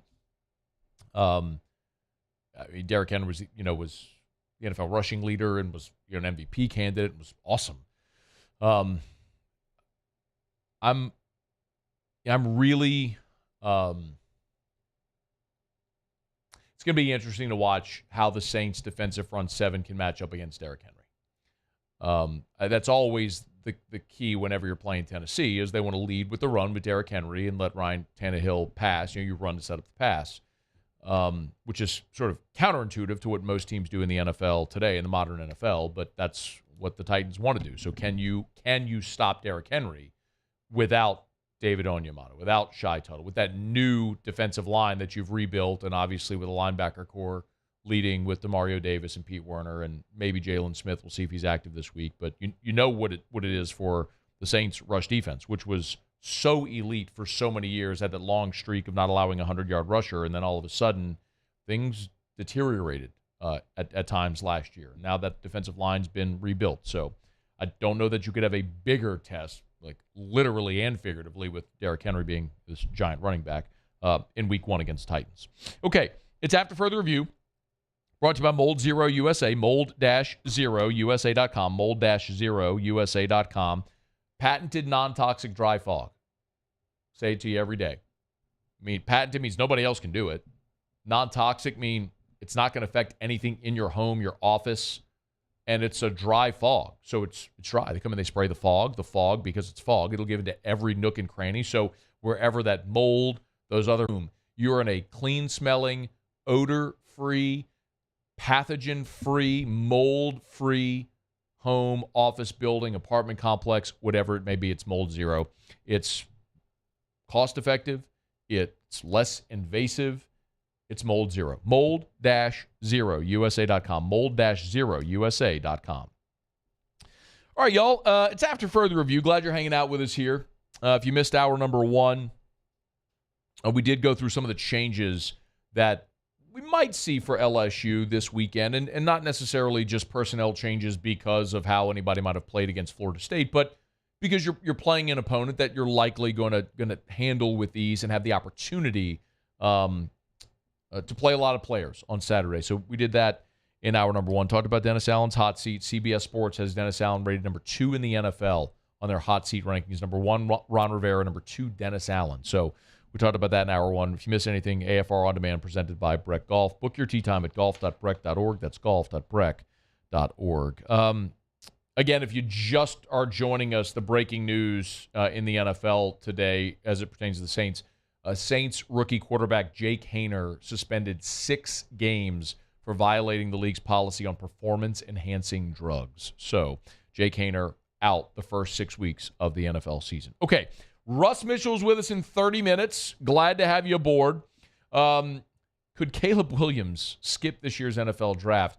He and his dad spoke to GQ Magazine and had some fascinating things to say. We'll get to that after SportsCenter. When we come back, Muse will have Tigers in the pros. Don't you move. It's AFR. AFR. Fall is upon us, y'all. I don't care what the thermostat says. I know it says 96. Have you seen what the calendar says? The calendar says September the 6th. That means it's time to go to Clegg's. Talking to Miss Teresa earlier this week, all of the fall decor, the pumpkins, the squash, gourds, hay bales, corn stalks, scarecrows, all of it arriving this week. They're set to have it up, ready to display for sale by Friday. We'll let you know for sure on Friday's show. But start getting your mind into that fall seasonal type range. It's September, y'all. It's September the 6th today. So if you want fall bedding plants, you need to plant that fall vegetable garden. It's time to plant that fall vegetable garden now. So get by Clegg's. They got Johnny Naylor seeds. You know that. It's at Clegg's Nursery. Any of the 4 locations, Siegen near Airline, LA16 in Denham, Mid-City on Donmore, and the Garden Center on Greenwell Springs. Clegg's has been around for more than 60 years. So buy local, shop local, and tell them Matt sent you in to Clegg's Nursery. I've been doing business with Luba for 25 years. They're dependable, trustworthy. It's just the attention to detail with our clients. Our folks have years and years of experience. They're highly trained professionals, but many companies have that asset. What I'd like to think makes Luba a bit different is that we use those talents in a way that truly is dedicated to serving the needs of the folks who depend on us. Bayou Chrysler Dodge Jeep Ram has $12,000 off MSRP on new 23 Ram 1500 trucks, all with Bayou's 1 million mile warranty. The crew at Bayou Automotive is going to do right by you. Make this summer your backyard party year with Chris's Specialty Foods. Wings, burgers, brisket, steak, and boudin, plus great Cajun side dishes. We do all the prep, and you enjoy laughing with friends and family. Chris's Specialty Foods, Millerville, New Orleans, Prairieville, and Frisco. Everybody loves Chris's authentic Cajun meat.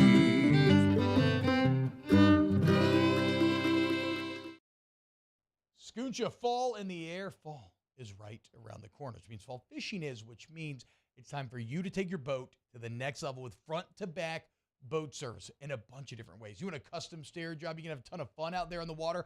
They can do that. What about a spot lock trolling motor? So you stay right where you need to in casting lines. Or sonar that's let you see the fish under the water before you cast. All of your maintenance needs as well. For 38 years, they've been at it and will continue to do so. The Sherman family of front-to-back boat service. Gulf Coast Office Products is a nationally recognized Savin office equipment dealer based right here in Louisiana. Over 100 employees strong, Gulf Coast has the boots on the ground to support all vertical markets, from education, engineering, legal, and finance. With the latest in office technology, from desktop to production segment units, Gulf Coast and Savin have the perfect fit for you. Call 225-756-2644. That's 756-2644 for Gulf Coast Office Products.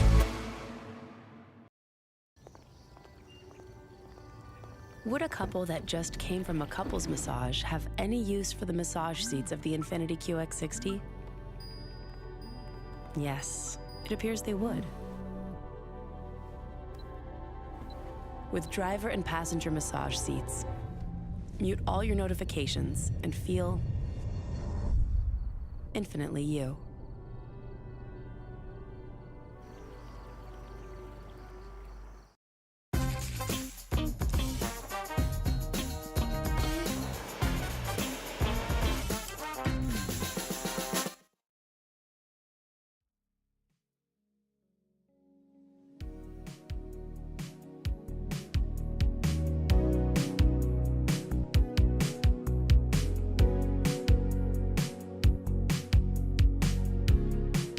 After further review with Matt Moscona, presented by Plucker's Wing Bar, open till midnight or later every night of the week, where every Monday is all-you-can-eat wings. Plucker's Wing Bar. If you don't like our wings, we'll give you the bird. I am pretty giddy. The NFL season starts tomorrow night. Lions against the Chiefs. Giant question about Travis Kelce's availability, just how much that fundamentally changes what Kansas City does on offense if Kelce isn't able to go with the hyperextended knee. So much expectation on the Lions as they are the betting favorite to win the NFC North this year. A lot of people are looking at lines in Minnesota. I'll remind you, Week 18, the NFL schedulers are really, really smart. Week 18, Lions, Vikings in Detroit. If you're thinking that's going to be a close division race, which I think it could be with those two teams, I don't expect much from Green Bay or Chicago this year. I think Justin Fields will play great. I just think that defense stinks. If you're thinking Detroit, Minnesota, and it might come down to the wire, brother, Week 18, Lions, Vikings in Detroit, that could be a really fun. Remember, Detroit went to Green Bay and beat the Packers last year in Week 18, ruining Aaron Rodgers' last game in Green Bay, shutting the Packers out of the playoffs and keeping their playoff hopes alive. It's actually, throughout that day, they mathematically had a shot to get in, but it didn't go their way, but they still wound up winning that game anyway. So, it's upon us. 73.5 million Americans. This is a new survey conducted by AGA. That's the American Gaming Association. 1 in 4 American adults will bet on the NFL this season. 73.5 million. Of course, there's licensed sportsbooks now in 34 states since the Supreme Court ruling a few years ago back in 2018. And they're expecting maybe Kentucky will come on here before the NFL season begins as well. They're trying to anyway. But 73.5 million American adults will bet on the NFL this season. Of course, you could be in that number with the DraftKings Sportsbook. Download the DraftKings Sportsbook, the official sports betting partner of the NFL. DraftKings hooking up new customers with a great offer as always. Download the DraftKings Sportsbook app. Use the promo code Baton Rouge. Make a $5 NFL bet and score $200 in bonus bets instantly at the DraftKings Sportsbook. Also, remember this. Every single game day throughout September, whether you're a new or existing customer, every single game day throughout September, check the DraftKings Sportsbook app. They'll have a new offer every single game day. So Thursday, then again on Sunday, then on Monday Night Football. You get it. Every game day through September, they'll have great offers at offers at the DraftKings Sportsbook. So download the DraftKings Sportsbook app. New customers, use the promo code Baton Rouge, make a $5 NFL bet. They'll give you $200 in bonus bets instantly when you bet $5 with the code Baton Rouge only at the DraftKings Sportsbook. The crown is yours. 21 and older, physically present in Louisiana. Select parishes only. Bonus bets expire 7 days after issuance. Eligibility and deposit restrictions apply. Terms at sportsbook.draftkings.com/football terms. Licensing partner Golden Nugget Lake Charles. Gambling problem? Call 1-800-GAMBLER, 1-800-426-2537. All right, Muso, Tigers in the pros. Tigers in the pros. They still bleed purple and gold. They're just really rich now. Presented by Lee Michaels Fine Jewelry. Lee Michaels Fine Jewelry, where Baton Rouge gets engaged. All right, Cincinnati Reds got the victory last night, 7-6. Jake Fraley. It was a short night for Jake Fraley, but he made the most of it. 1 for 1 with a double, his 18th of the season, and an RBI. Fraley was then lifted for a pinch hitter, and it turned into a parade of pinch hitters at DH for the Rays, so for the Reds. Not really sure what they were doing there. It is really disappointing with Fraley, man. He was having a great year before he had to hit the IL. Just leading the Reds in RBI. It's just, you could have stayed healthy the whole time. What this year really could have been for him, but picking up where he left off. DJ LeMahieu last night, he did that thing where he steps into the box to lead off the game for the Yankees and hit the ball over the fence. 1 for 1 last night, DJ. Oppo shot to right center field for LeMahieu. That's where you got to hit it in that stadium. Yes, it is. That is true. Although it's not, it's not that deep down the left field line either. 1 RBI, 1 run scored for LeMahieu. The home run was number 15 on the season. Use some minor league action here. Dylan Cruz back in the lineup for the Harrisburg Senators. 2-hit night for Cruz, 2 for 5. If you really want to be disappointed, they're playing the Altoona Curve, Paul Skeens' team, and the Pirates shut Paul Skeens down. We could have got Cruz Skeens, but the Pirates hate fun and want to protect their investment, so we don't. 2 for 5 for Cruz last night. Michael Papierski, big night for Pap. Come on now, Pap. 2 for 5, double on the night, 12. Doubles on the year, RBI, and a run score for Pap, 278, his average. Pap. And we'll wrap it up. Cam Sanders for the Iowa Cubs. Jake Slaughter not in the lineup, but Cam Sanders came in to close out the game. That's because he's preparing to play center for Florida this week. That's not why. It's not why. Don't tell me that. I went to the Florida website earlier today. Jake Slaughter started at center for Florida against Utah. He's set to start again this week at center for Florida. It's a different Jake Slaughter. This is the Jake Slaughter that played baseball at LSU. Not the Jake Slaughter that plays center at Florida. Same guy. It's not the same guy. I've seen him hit. No, you haven't. I have seen him hit. No. Cam Sanders threw a perfect pulled up clips ninth of Jake inning. Slaughter hitting all throughout the minor leagues this year. Yes, he's exactly. as big as an offensive lineman. That's just not Same true. Guy. It's just not true. How do you know? Because he's not as big as an offensive lineman. It is. He is. No, he's and not. Also, you just seen a guy out there with a helmet and shoulder pads on. He filled out like any athlete would when they graduate on from college into the next level of their career. Cam Sanders threw a perfect ninth inning last night with a strikeout. It's Tigers in the pros. Presented by Lee Michaels Fine Jewelry, lmfj.com. That's lmfj.com for Lee Michaels Fine Jewelry. Gentlemen, if you're thinking of popping the question, that's a tough thing to do, man. I remember buying a ring for Erica. Had no idea what to do. Go to Lee Michaels, y'all.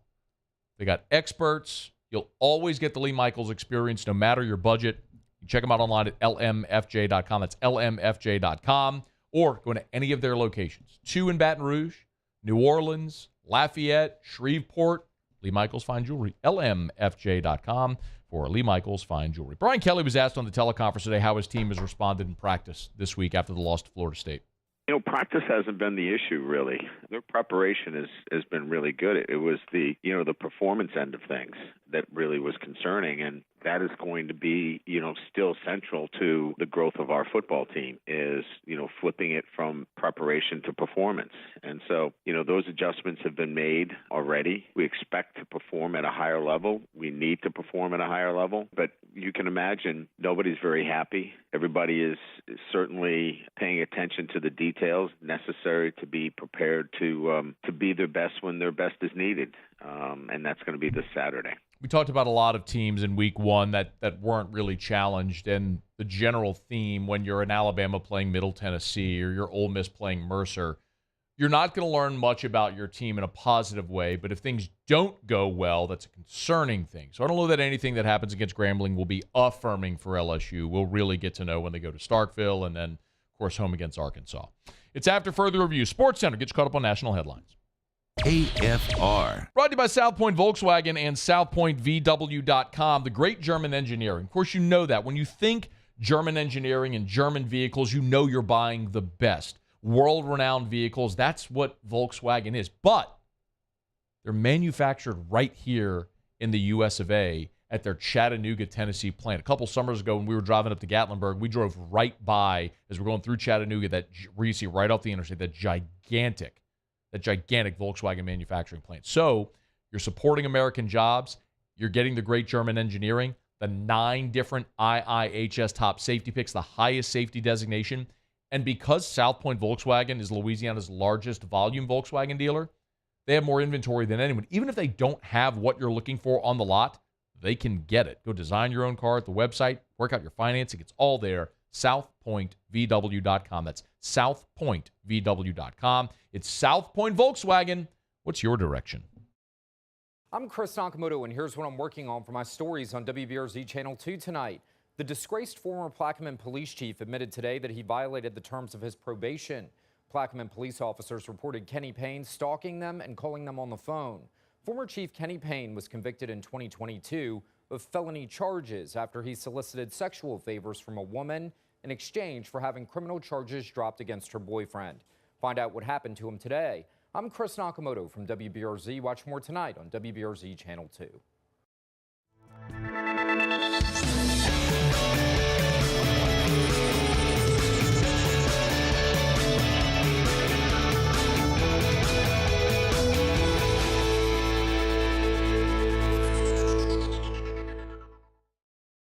Follow us on Twitter at 1045ESPN to cast your vote in the Citizens Bank and Trust Poll of the Day. Vote daily inside Off the Bench, live at lunch on Palmer. And after further review, Citizens Bank and Trust brings you the Poll of the Day via Twitter at 1045ESPN.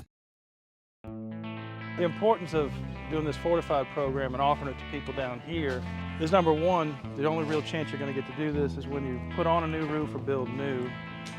And through companies like HUDCO, who's kind of leading the way in this thing, it's going to offer the customers a huge advantage in the insurance market and the price of their insurance.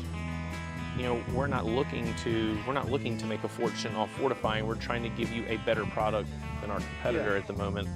I'm trying to do something that he can. I'm trying to give you something better. So a lot of these insurance jobs, you're getting a re-roof, you're only paying your deductible. Let's sit down and talk about the fortified and let's see what it does to your insurance premium. You're getting a steal. Yeah. You're getting a brand new roof and a fortified certificate for your deductible, essentially. I think we're rocking and rolling.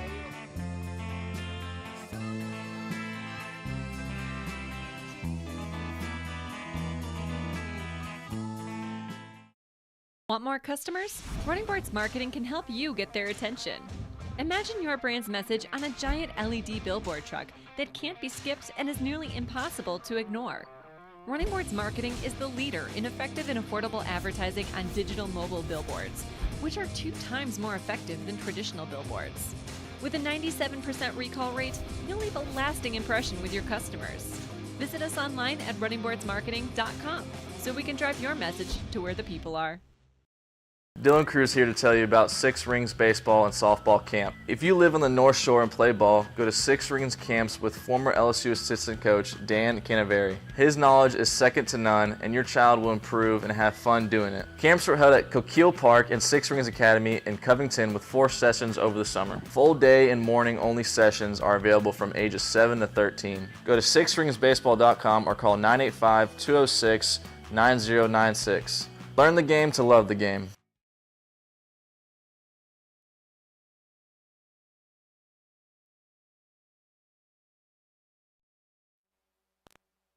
This is SportsCenter. I'm Christine Lisi. The 49ers making defensive end Nick Bosa the highest paid defensive player in NFL history. ESPN's Adam Schefter is reporting Bosa's agreed to a 5-year, $170 million extension, $122 million guaranteed. Chiefs have listed tight end Travis Kelce as questionable for tomorrow's season opener against the Lions with that knee injury. Not playing Kelce wouldn't be the worst thing for Kansas City, says Freddie and Harry co-host Harry Douglas. It's a marathon, not a sprint. There's an end goal. That's to add another Super Bowl to the Kansas City Chiefs organization, to add another Super Bowl to your resume. Right. So personally, I don't want him to go out there if he can't function the way he wants to function. Defensive tackle Chris Jones today told reporters he's simply asking for a raise. He did not discuss details about his contract stalemate with the Chiefs. Also said if a new deal gets done, he could be out there tomorrow. MLB plays Dodgers pitcher Julio Urias on indefinite administrative leave 3 days after he was arrested on suspicion of felony domestic violence. ESPN Radio is presented by Progressive Insurance. Progressive makes bundling easy and affordable. Get a multi-policy discount by combining your motorcycle, RV, boat, ATV, and more. All your protection in one place. Bundle and save at Progressive.com. Matt Moscona. I'm very important. After further review. Say it one more time. After further review with Matt Moscona. And here we go. Live from the Mercedes-Benz of Baton Rouge Studios. That's right.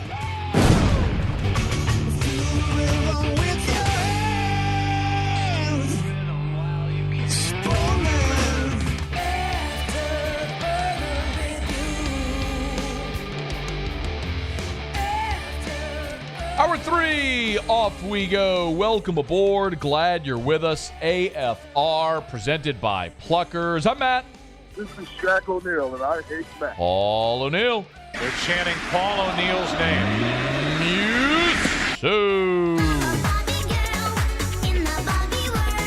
And Mr. Toby Tumpley.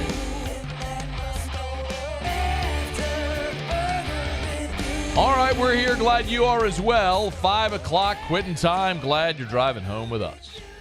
Oh, by the way, it's a hump day.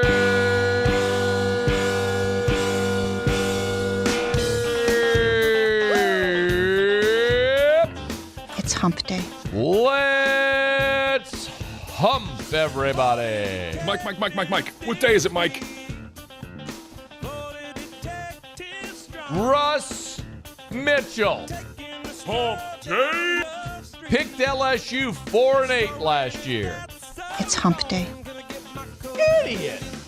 Mike. What day is it, Mike? That'd be like some idiot picking LSU to win the national championship this year. Hump day. How many idiots do they let on the radio in this place, Muse? It's hump day. I don't know. Mike. What day is it, Mike? 12 minutes from right now. Hump day. Russ Mitchell scheduled to join us. It's hump day. Texted him 30 minutes ago. Mike. What day is it, Mike? Remind him he's coming on. Hump day. Hasn't replied. It's hump day. All right. Well, what do we think? Is Russ answering the phone, Muse? Yes or no? Mike. What day is it, Mike? Does Russ answer the phone? Yes or no? Yes. Paulie, does Russ answer the phone? Yes or no? Say yes. Okay. Hump day. I'm saying no. It's hump day. I'm saying no. Mike. What day is it, Mike? Jake Haener got suspended for PEDs. Hump day. Allegedly. If you had told me who's like a big old swole up dude on the same, DeMario did not be surprised for DeMario. The man of God, I love him. I love him dearly. I would be surprised in that respect, but just physically. It's hump day.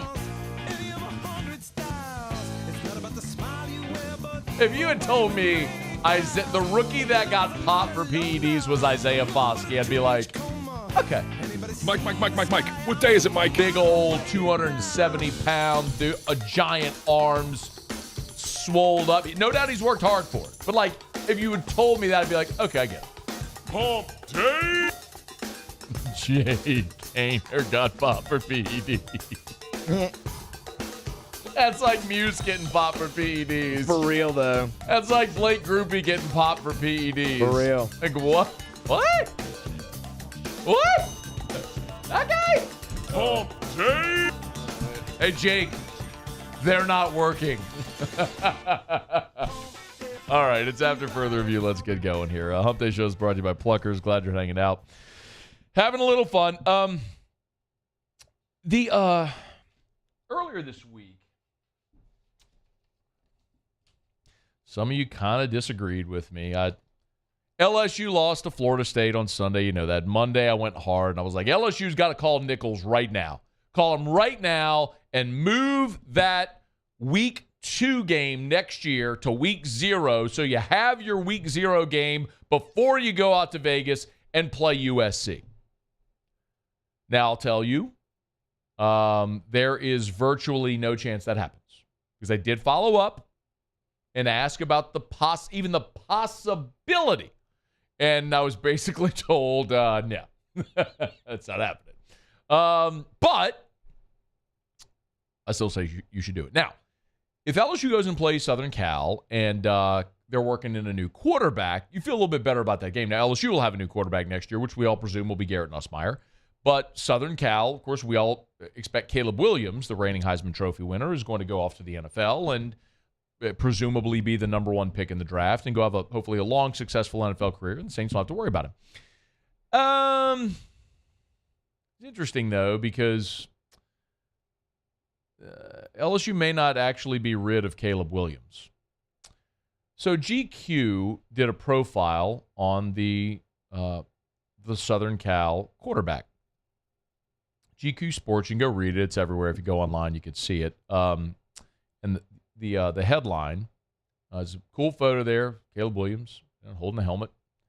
The New King of College Football by Sam Shube or Shuby.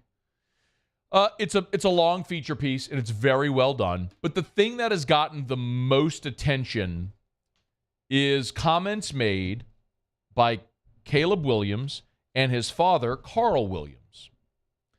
And in the piece, they're talking about the draft and how Caleb Williams is the presumptive first pick in this coming draft. And Caleb kind of rebuffs it, and he says it's weird because he says, I've always been able to choose the team I've played on, then everything's been scheduled for me. But now going into this next part of my career, it's weird because it's so uncertain. You don't know anything. You can't control anything. But you and how you act, that's honestly the weirdest part, is the uncertainty. Now, Carl Williams, Caleb's dad, took it a little bit further. Now, I don't want to make this anything more than what it is, but it's a quote from the kid's father, and he essentially alluded to the fact that if Caleb doesn't like the team that has the first overall pick, that he could very well choose to go back to Southern Cal. Here's the quote from Carl. This is, again, Carl Williams, Caleb's dad. The funky thing about the NFL draft process is he'd almost be better off not being drafted than being drafted first. The system is completely backwards. The way the system is constructed, you go to the worst possible situation, the worst possible team, the worst organization in the league, because of their desire for parity, gets the first pick. So it's the gift and the curse. I mean, I've talked to Archie Manning. His career was shot because he went to a horrible organization. I've talked to Lincoln Riley, and Kyler Murray struggled because of where he was drafted. Baker Mayfield struggled mightily because of where he was drafted. The organization matters. He says, quote, so if there's not a good situation, the truth is he can come back to school. So it's worth mentioning a few things. Number one, a lot of you ask when we talk about NIL, is NIL a situation where a really good player could forego the draft and come back to school? We mostly have gotten this in terms of like LSU baseball, but some have asked about it in football as well. Let's be very clear. There is no NIL opportunity, none, that will match what an NFL first overall pick contract would be. Bryce Young's contract this year was a 4-year deal worth $37.9 million with a signing bonus. It's all guaranteed, by the way. Or it's $37.9 guaranteed with $24.6 million at signing. Boom. There is no NIL deal anywhere that will give Caleb Williams $24 million in 1 year, in one sitting, or guarantee him $37 million. So there is no NIL opportunity that even comes close to that. That's number one. Number two, even if he goes back to school, which I don't think he'll do, but even if he does go back to school, whoever has the number one pick the following year is going to be another horrible team, unless you have a situation like Carolina trading up to number one to take Bryce Young. Carolina wasn't the worst team in the league. Chicago was. But Carolina went up to number one after being 7-10 and got their franchise quarterback. Now, not completely unprecedented. John Elway did this 40 years ago. He didn't want to play in Baltimore. He said, I'll go play baseball. So he did. And then they traded him to Denver. 20 years ago, Eli Manning did it. Said, I ain't going to San Diego. San Diego took him, traded him to New York. So we have seen about once every 2 decades an empowered player take the situation into their own hands. Maybe Caleb Williams is the next to do it. For what it's worth, if Caleb Williams does go back to school, that means LSU would have to face Caleb Williams in Las Vegas in the season opener next year, which I would rather not see. So go get your money, Caleb. Go pro. Go to an awful organization like Joe Burrow did and make them a winner. Okay, it's after further review. We'll knock out a quick break. Hump Day Show is brought to you by Pluckers.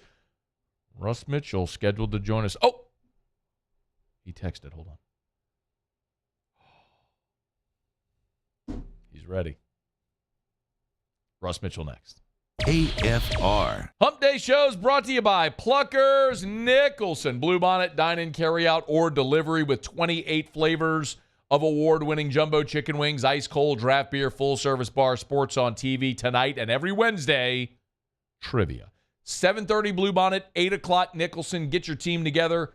Go test your knowledge. 5 rounds of live-action trivia. Win Pluckers gift cards, Amazon gift cards, other great prizes from retailers all over the Baton Rouge area. It's at Pluckers. Tomorrow, the NFL season kicks off. The defending champion Chiefs, the upstart, the toilet Lions. If you need a place to watch it, what better place than Pluckers? Eat wings, drink beer, watch football on TV. It is an heavenly oasis for all sports fans.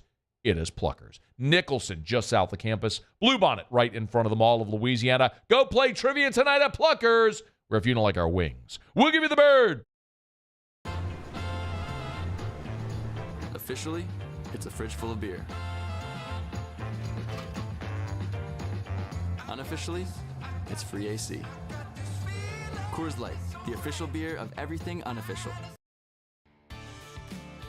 Bayou Chrysler Dodge Jeep Ram has $12,000 off MSRP on new 23 Ram 1500 trucks, all with Bayou's 1 million mile warranty. The crew at Bayou Automotive is going to do right by you. When is a taco more than just a taco? When it's Government Taco. Voted best tacos 3 years in a row by 225 Magazine, Government Taco puts the most delicious spin on tacos the capital area has ever seen. With creative combinations like the Magna Carrot, the Filibuster, or the Steak of the Union. Plus perfect tortilla chips paired with the best salsa and queso you've ever had. And happy hour every day from 3 to 6 p.m. and all day on Thursday. Government Taco, 5621 Government Street. Hello, Samantha, dear, I hope you're feeling fine. And it won't be long until I'm with you all the time. But until then, I spend my money up right down on my last dime. Come on, in Baton Rouge.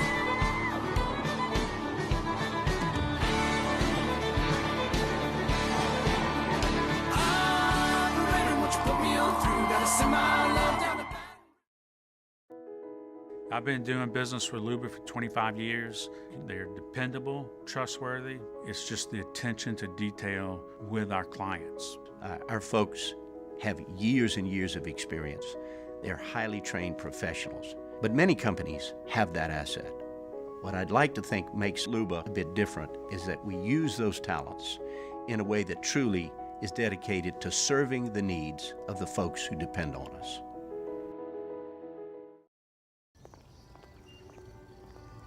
Would a couple that just came from a couples massage have any use for the massage seats of the Infiniti QX60? Yes, it appears they would. With driver and passenger massage seats, mute all your notifications and feel infinitely you.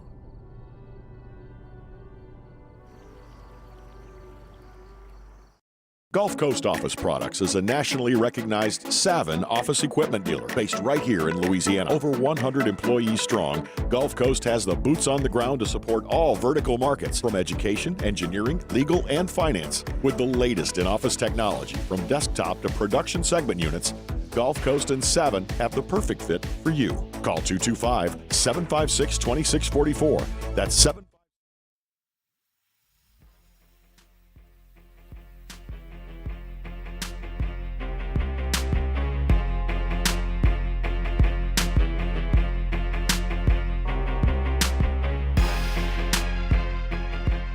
After further review with Matt Moscona, presented by Plucker's Wing Bar, open till midnight or later every night of the week, where every Monday is all-you-can-eat wings. Plucker's Wing Bar. If you don't like our wings, we'll give you the bird. Russ Mitchell. Kicking the tires and lighting the fires. Russ! Literally. Well, I'm proud of Russ. I think Russ deserves it. If they give you a nickname, you're good. Rusty, come on up here. I'm getting tired of saying Tigers. There's too many Tigers in the league already. I want you to stay here and take care of things, Russ. You know, I mean, they're going to run this kid around like a rented step-headed mule. You know, I haven't had much of a chance to talk to you man to man, Russ. I'm a guy who spends all day breaking down Kentucky football. Not going in our yard, Russ. It's going in our living room. And I'm calling you out, man. We'll cut this clip and send it out there to Spurrier and the fellas. It's like Troy. Take it, Russ. All right! Russ Mitchell makes his triumphant return to predict LSU to win the rest of their games and win the national championship. How are you, Russ? Kicking the tires, lighting the fires, baby. Oh, man. How are things out there at DBU? Why would you say that? Right off the top rope, baby. Why would you say that? Oh, man. There's a lot of things I expect from the Louisiana State University Fighting Tigers. One of them is not defensive backs that don't stack up. So that was a bit disappointing on Sunday. Ooh, a bit. Man, that was bad. Have you what was your, we didn't get to talk last week, so what was your expectation going into that game? Oh, the first half, I thought the first half would repeat itself in the second half. I mean, I was so convinced that the first half was literally just going to repeat itself in the second half and LSU would win by 6. That's what I expected to have happen. Yeah. You know, and I will say that the thing that made me worried in the first half was, and you know how I feel about this, brother, they were much more physical, man. Yeah. Much more physical. And all those penalties, they deserved them. They deserved them all. But, and even with all of that, LSU's only up by 3, and I was like, yo, man, punch him back. Take a penalty. Take an offsetting penalty, man. Punch him back in the face. Yeah. Don't just take it. And so I hope that over the rest of the season we see a little bit more spine. I hope so, man. So particularly in the trenches.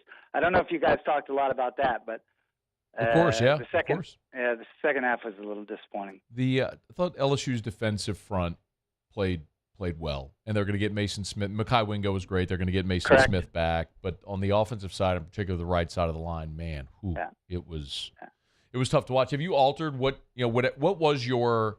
We didn't get a preseason prediction from you. What were you thinking? I know you did. I'm not trying to kick you on the 4-8 thing last year. I know. But what did you think of this team, and have you changed your mind? Well, we always talk about schedules, and schedules are just as important as Jimmy's and Joe's, and this is one of the best schedules I've seen for LSU in years. I know. By the way, it still is, but except that now. So originally I was thinking, I saw the Tigers undefeated heading into November the 4th, and to play at Alabama. And when you look at the back half of the schedule after Auburn at home, it's basically 3 bye games.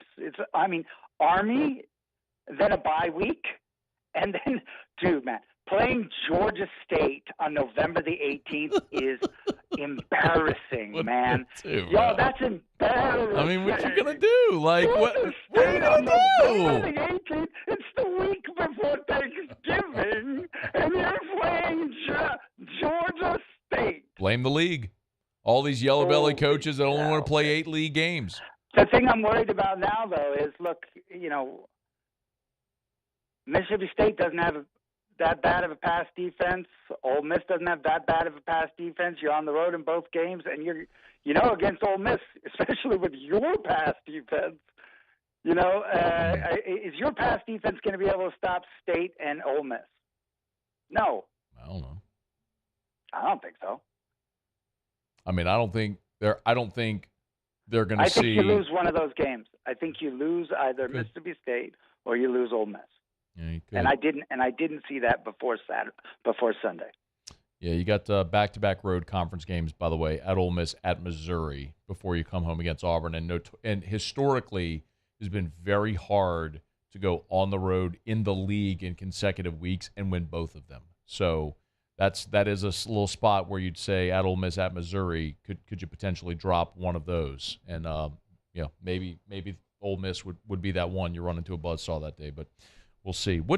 Russ Mitchell's with us, College Football News on Twitter at Russ Mitchell CFB. What was your most impressive performance from the SEC on Saturday or this weekend? There weren't that many to pick from. Yeah. I thought, but again, a lot of that has to do. I thought, anytime you put up 73, it makes you. First of all, it's just silly to score that many points.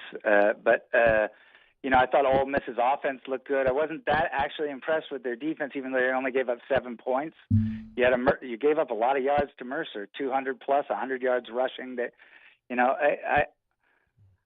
to me, it was Tennessee, Virginia. That was the best game. I thought 49-13. They basically, other than the first quarter, had 2 touchdowns in every quarter. So very balanced. They held them to 200 yards. So good defense. I thought Milton was good. Yeah, the defense, not great, man. But good. That defense. That Tennessee defense was a big takeaway this weekend, right? Yeah. That was the bugaboo a year ago. They could score on everybody, but they couldn't stop people. And, man, I don't think Virginia's any good, but still, you had 13. You had red-blooded, breathing humans on the other side of the ball and yelled them to 13 points and really kind of put their offense in a chokehold. You put your foot in their neck and you choked them out. Put your foot on the throat and you choke them out. Plus when you get up by, when you're up 50 points, sometimes you take your foot off the throat, and they didn't.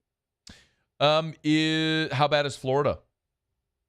Embarrassing. Good Lord. And, the inability from some of the teams in the SEC this week to convert on third downs. Florida was embarrassing. 0-6 on third downs in the first half. And by the way, Utah's a good team. Yeah. A borderline great team.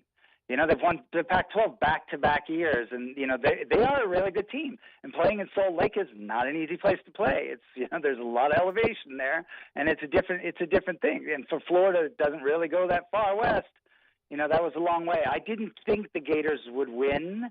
I did not see them playing that badly. They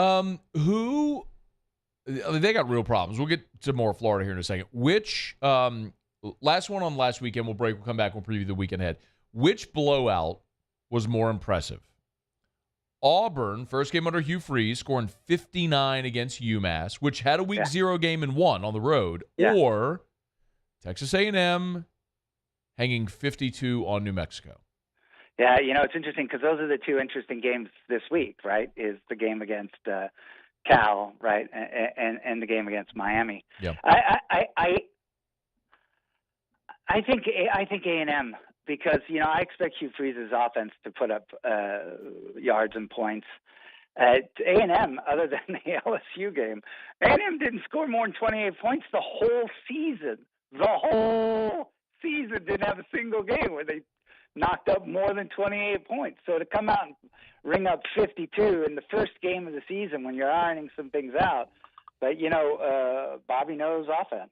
So I think if you're in a division playing against A&M, that's certainly major eyebrow go up.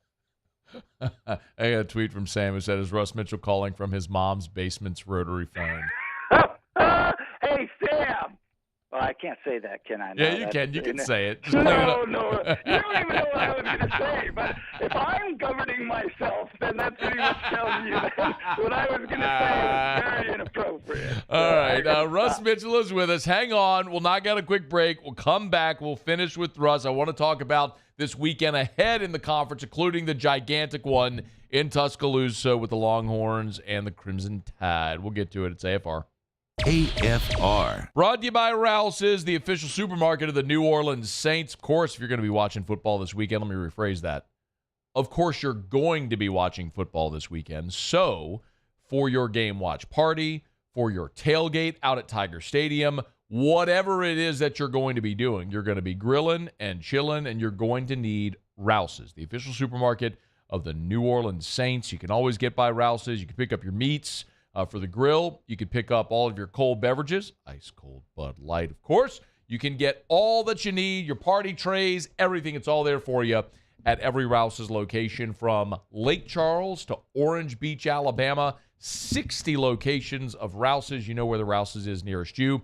Would always encourage you to get to the website, hit the weekly specials tab right there at the top, or download the Rouse's app. Hit the specials tab, and you'll see all the great deals they have before you go tailgating or game watching this weekend. It's at Rouse's, the official supermarket of the New Orleans Saints. Rouse's, this feels like home. Life in Louisiana is like a run-on sentence. A poem that doesn't rhyme. Life is here, now. For life's moments, big and small, always there. The right card, the right care. There it is, the extra mile, on the border of expected and extraordinary, for those willing to go further, like vans customized for work or play, with safety and tech to keep you connected. Supported by a 5-star sales, service, and finance team, and backed by the 1-star you know. So go the extra mile. It's never crowded, because so few have what it takes to go there. Mercedes-Benz Vans. It was a humid day, barefoot children play, looking for that summer shade. Time to slip away. Oh, Louisiana, some kind of hold on me. Like cypress stumps, your roots are planted deep inside of me. Scooncha, fall in the air. Fall is right around the corner, which means fall fishing is, which means it's time for you to take your boat to the next level with front-to-back boat service in a bunch of different ways. You want a custom stair job, you can have a ton of fun out there on the water. They can do that. What about a spot lock trolling motor? So you stay right where you need to in casting lines. Or sonar that's let you see the fish under the water before you cast. All of your maintenance needs as well. For 38 years, they've been at it and will continue to do so. The Sherman family of front-to-back boat service. Want more customers? Running Boards Marketing can help you get their attention. Imagine your brand's message on a giant LED billboard truck that can't be skipped and is nearly impossible to ignore. Running Boards Marketing is the leader in effective and affordable advertising on digital mobile billboards, which are 2 times more effective than traditional billboards.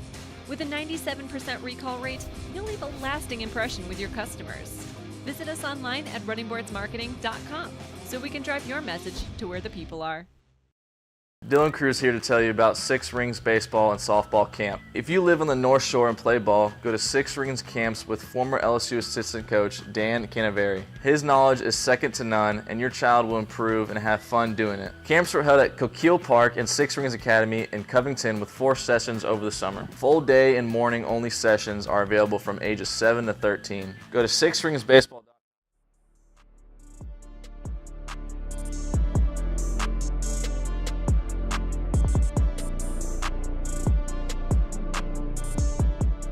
After further review with Matt Moscona, presented by Plucker's Wing Bar, open till midnight or later every night of the week, where every Monday is all-you-can-eat wings. Plucker's Wing Bar. If you don't like our wings, we'll give you the bird. All right, we continue with Russ Mitchell. Let's look ahead at week 2. Real quick before we get to that, though, I know that you wanted to talk about the new clock rule.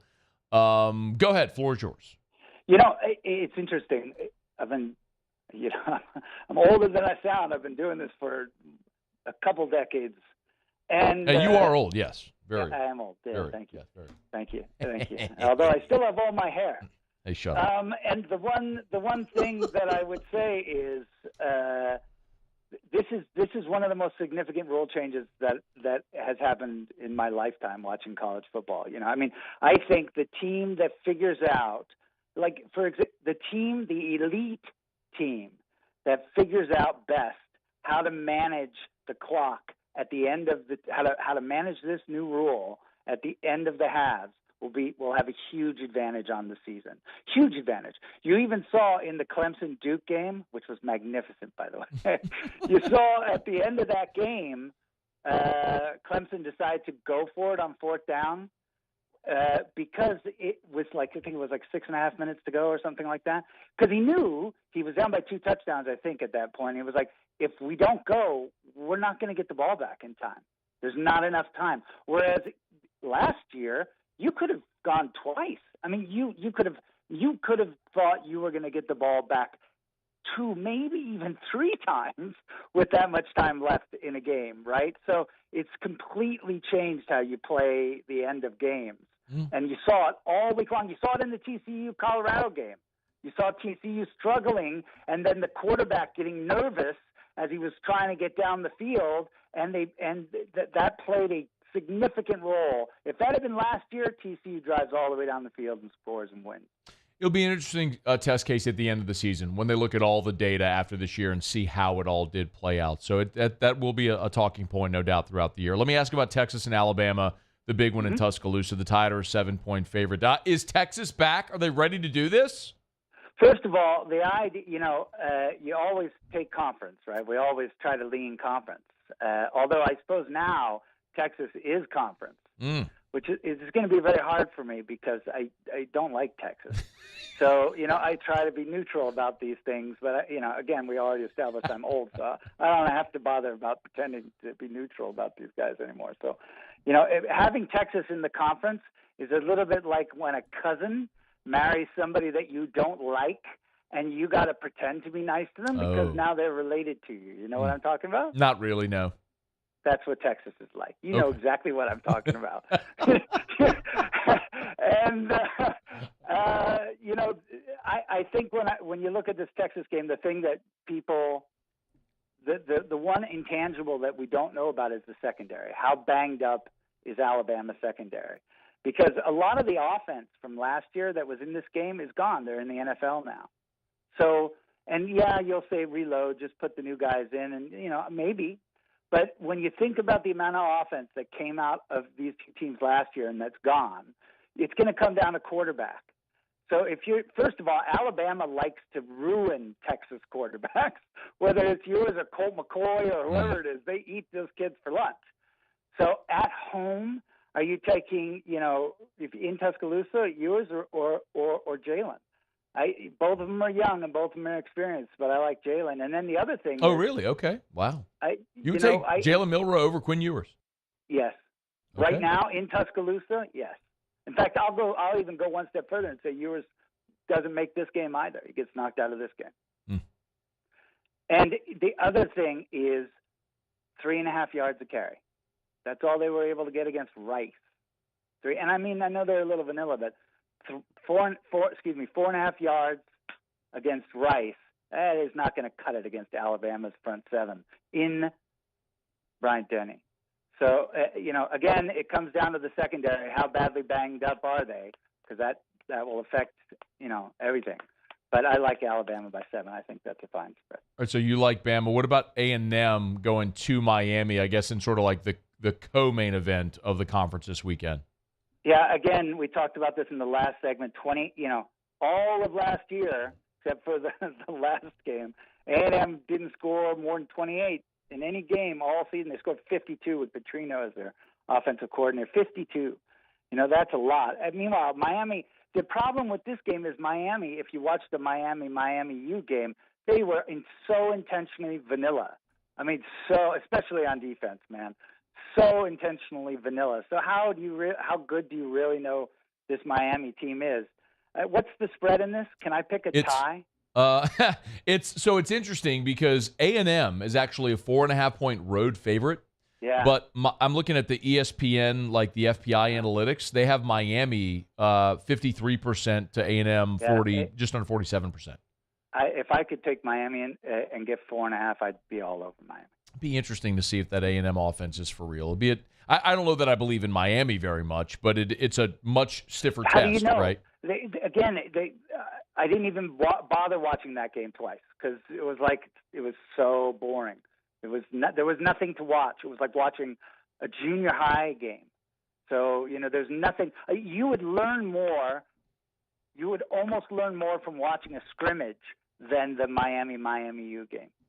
Yeah, I didn't bother with Miami against Miami of Ohio. I'm admittedly, my hand's in the air. I'm leaning on Miami's recent history, which is they disappoint. It's just, yeah. I mean, I'll need to see them do it to prove they can. It's at home. It'll probably be a good crowd, so we'll see how that goes. But A&M's got really good athletes, man. That I'm more interested in whether or not A&M can pass that test than I am in whether or not Miami's any good. So, for obvious reasons. Hey, there's 2 other Power 5 non-conference games. Mississippi State hosts Arizona, and Auburn is on the road in Berkeley against Cal. And both are, State's a 9-point home favorite. Auburn's a 6.5-point road favorite.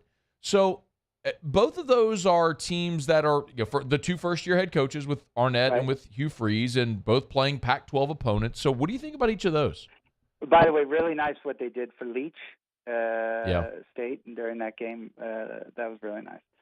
Arizona's just not that good of a team. I'm more comfortable with State getting those points.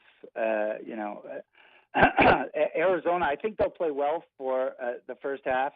They don't have nearly enough horses, particularly on the defensive line, to be able to keep up with State. I think State pulls away and wins by, what'd you say the spread was, 7? It's 9.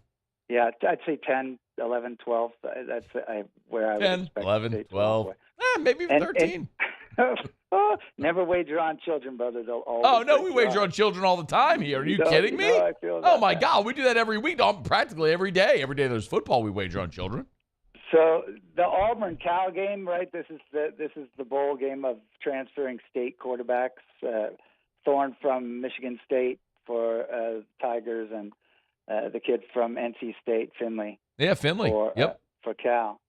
Both of them put up a ton of points in their first game. And for Auburn, that's the most points they've put up since, I think, the Purdue game in 2018. Good number. For Cal, it was the most points they put up in a decade. So again, usually you don't. In terms of usually you don't pay that much attention to that sort of thing, but it's enough to say both of these offenses can play. So I would love Auburn in this game if they were playing at home, but traveling all the way out west against a good Cal team who is going to be able to put up a lot of points. I think I'm liking Cal more in this game, so I take Cal 30-27. You're picking Cal to win. Okay, Cal played at North Texas this past week. I know. Isn't that interesting? 58 points, road game.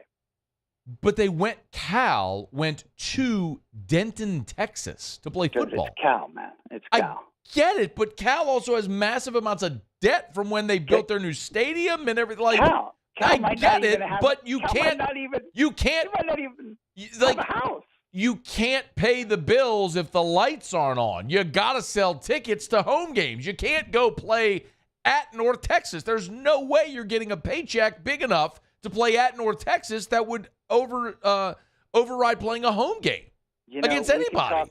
We can talk about the disintegration of the Pac-12, and we can talk about, but to me, and I don't think they had a choice just because the ratings for TV for college football are better in east of the Mississippi than they are west of the Mississippi. And football's money has become about the ratings of TV games. That being said, the biggest mistake they always made was the Pac-12 at dark being on dish only and locked out. There's so many games, so many great games that you couldn't watch. So let me tell you right now, the Pac-12 doesn't know how to host a football game. They're useless. They're just useless, man. As that conference was imploding, I was thinking, good. It's better for college football. Hey, listen, the Big Ten. You listen to me right now. The Big Ten is going to have games on from 11:30 Eastern time. They're going to do their first kickoff, and they will still be playing. The Big Ten will still be playing football games at midnight. Yes. The Big Ten is going to be on television all day long. I'm here for it. Yeah, it's great. I love it. Don't get me wrong, but I mean, the Pac-12 could never figure it out. Give me football. Yeah, George Klavikov. What a dork. I mean, he just killed that league. All right, Russ Mitchell on Twitter at Russ Mitchell CFB. It's great to have you back, man. Hey, find a defensive back. Go away. It's not great to have you back. Hang up on him right now. Hang up on him right now. I'm only mad because he's not wrong. We're brought to you by the Williamson Eye Center.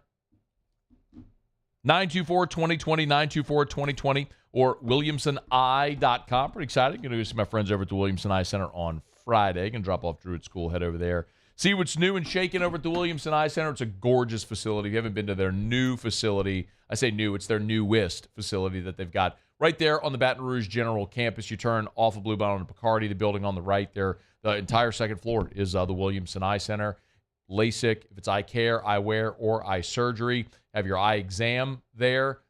If you wear contacts or glasses, of course, they can sell you your contacts or glasses, newest frames, contact lenses we talk about all the time. But if you want to ditch those contacts and glasses forever, the Williamson Eye Center can help with no matter your age or your refractive issue. Of course, I tell you about LASIK all the time, but sometimes maybe it's a lens replacement. Maybe it's PRK. If you had LASIK done and some of the as you age, different parts of your eye age, of course, it could be a different issue. PRK could be an option for you. So check out our friends at the Williamson Eye Center. 924-2020, 924-2020, or WilliamsonEye.com. That's WilliamsonEye.com. All right, y'all, it's after further review.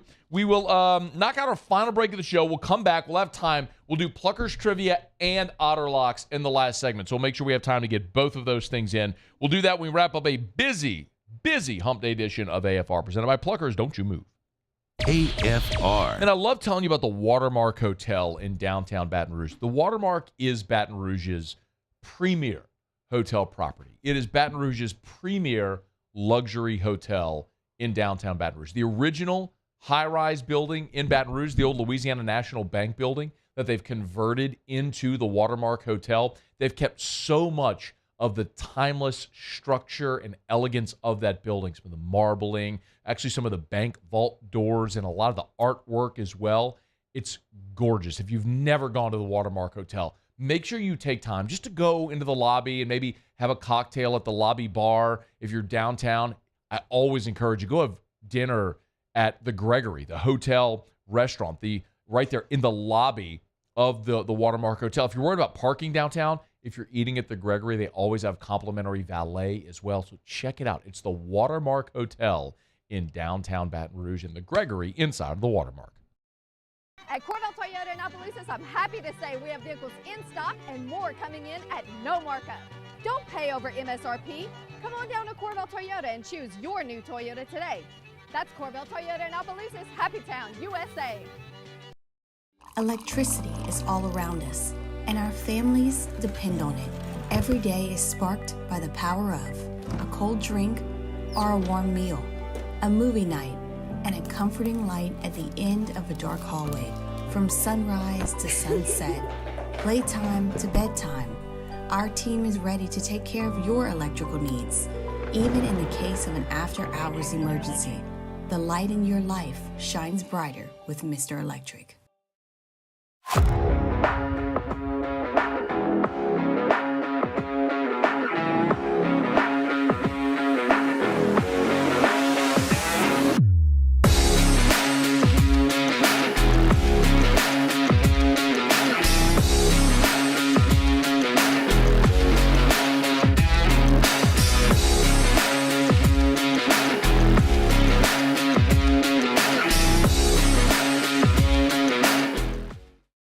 Bayou Ford has the new inventory to get you in a new Ford truck or SUV today, or customize your next vehicle just the way you want. All new Bayou Ford vehicles come with a 1 million mile powertrain warranty.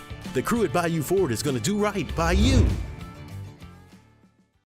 Follow us on Twitter at 1045ESPN to cast your vote in the Citizens Bank and Trust Poll of the Day. Vote daily inside Off the Bench, live at lunch, Hunt Palmer. And after further review, Citizens Bank and Trust brings you the Poll of the Day via Twitter at 1045ESPN.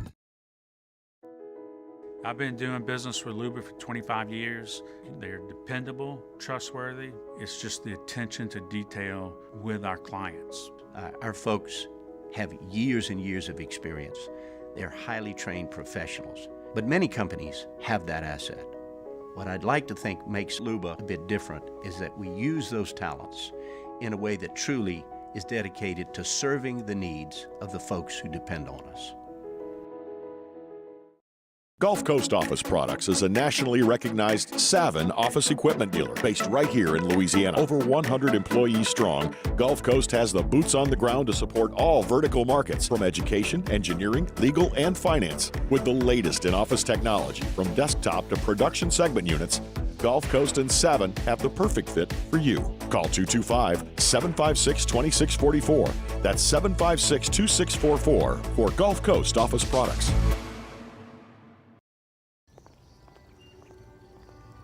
Would a couple that just came from a couples massage have any use for the massage seats of the Infiniti QX60?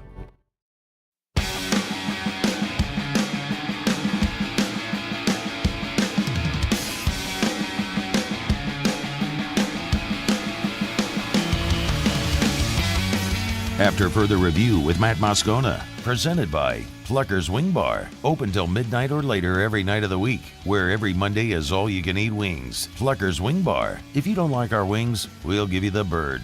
All right, down the stretch we come. Final segment here on a Hump Day edition of AFR presented by Pluckers. We'll get to auto locks in just a quick second, but it is Pluckers trivia. So, as is customary here, we got to get some Pluckers trivia questions in here from Muse. We usually do that in the previous segment, but we had Russ for a couple of segments, so let's get to it now. Let's see. What are my odds? I'm looking.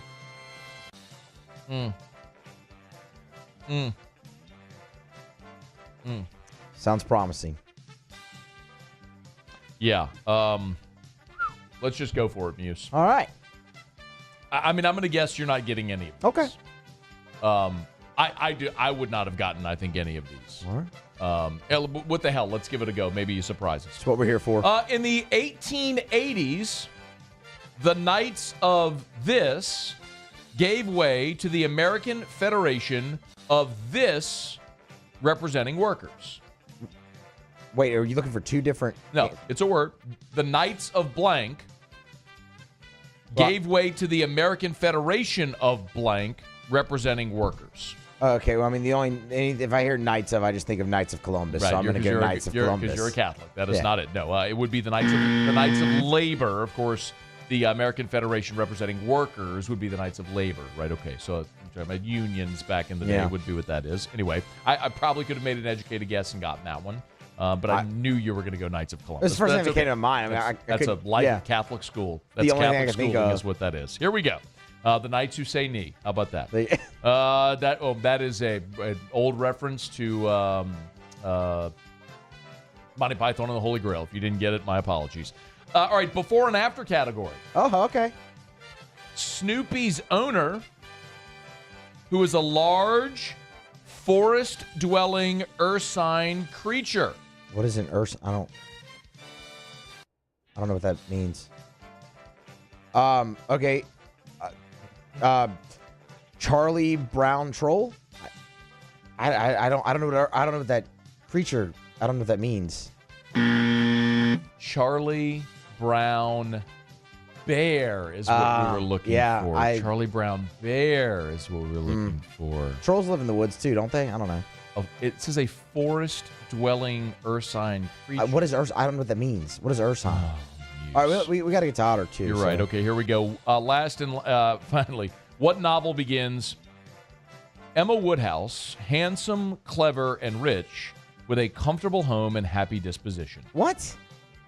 What? You want me to read it again? No, I mean I don't read, so novels I've got no chance. How about I really have no idea. The Tale of Two Cities. I know that's not it. The Tale of Two Cities begins with it was the best of times. It was the worst of times. I know. This would be Emma. Never heard of that. That's stupid. Okay. We'll try to do better next time. All right. We'll get to Otter Locks. Call the Otter. We'll get him here in a second. We're brought to you by Hudco Roofing, HudcoRoofing.com. Do business with someone you know. Hudco Roofing and HudcoRoofing.com. If you need a roof repair or a roof replacement, if it is commercial or residential, we'd love to help.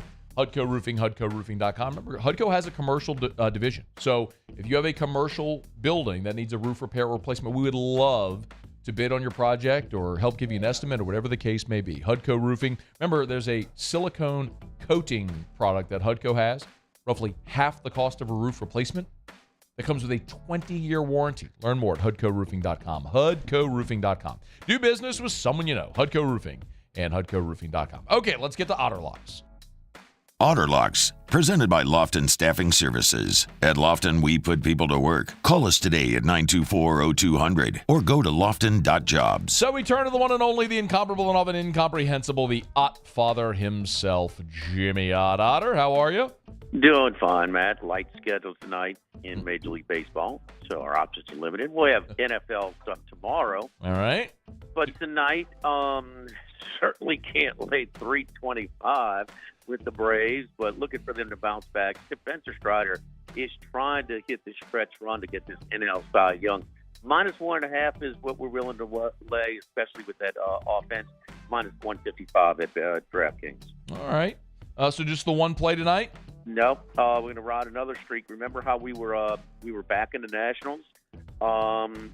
Because they were number 2 ROI team, playing much better than their overall. Well, they're back in the dumpster now, and so we're going to fade them.